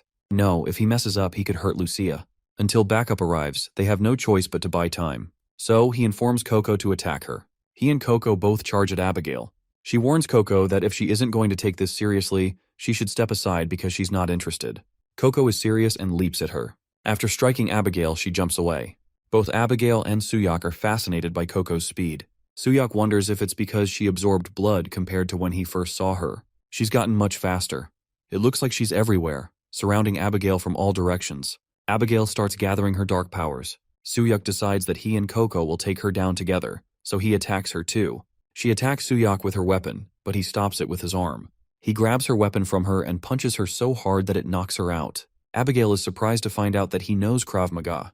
She tries to block his next punch with both hands and her weapon, but instead of a punch, Suyak throws a hard kick at her face, sending her flying far away from him. She barely manages to stabilize herself. Suyak is confident that he can handle this. He thinks her main ability is weapon formation, and if the fighting style she used just now belongs to humans, then he won't lose to a human opponent. He's confident he can definitely win. At this moment, Abigail attacks him with her magical weapon, and he dodges her. Suyak observes that her movements are different from before. She's creating a circle around her with the fast movement of her weapon. He thinks he needs to create some distance. Suddenly, he gets hit by Abigail's spear in the head. Suyak is bleeding from one eye and is sitting on the ground. He quickly realizes that she wasn't fighting seriously until now. Abigail warns him again that this is his choice. The battle belongs to the strong, and she's not interested in someone who can't control their own power. From the side, Coco attacks her, and surprisingly this time, Abigail stops her with her hand and throws Coco away very easily. Coco shouts at her that she won't forgive her for bullying Suyak. Coco attacks Abigail again from behind, but Abigail informs her that she's certainly gotten faster. However, her patterns are predictable, and she holds her spear right in front of Coco. As Coco jumps at her, she fears that she's going to get stabbed by the spear. But suddenly Suyak pushes Coco away from the spear and saves her life. Coco thinks she's going to die. This time, while saving Coco, Suyak gets stabbed in the chest. Abigail asks him that even after all this, he still can't use it. Her spear goes straight through his chest, and he's now on his knees. Abigail calls him a boring guy. Suyak lies unconscious on the ground. Coco is sitting next to him, crying and begging him to wake up. Abigail walks away, repeatedly calling for Suyak to get up. Suddenly, Suyak gets up, and Coco becomes very happy. He informs Coco to take care of Lucia and Mirror and stay far away from him because he's in his monster mood now. As Abigail walks away, she feels someone coming after her, thinking it's Coco.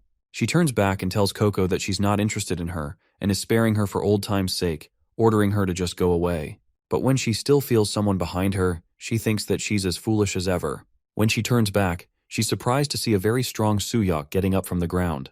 Abigail wonders about this power. It's stronger than before. What on earth did he do? Abigail is happy that he finally brought out his awakened ability. She smiles at the red-eyed Suyak.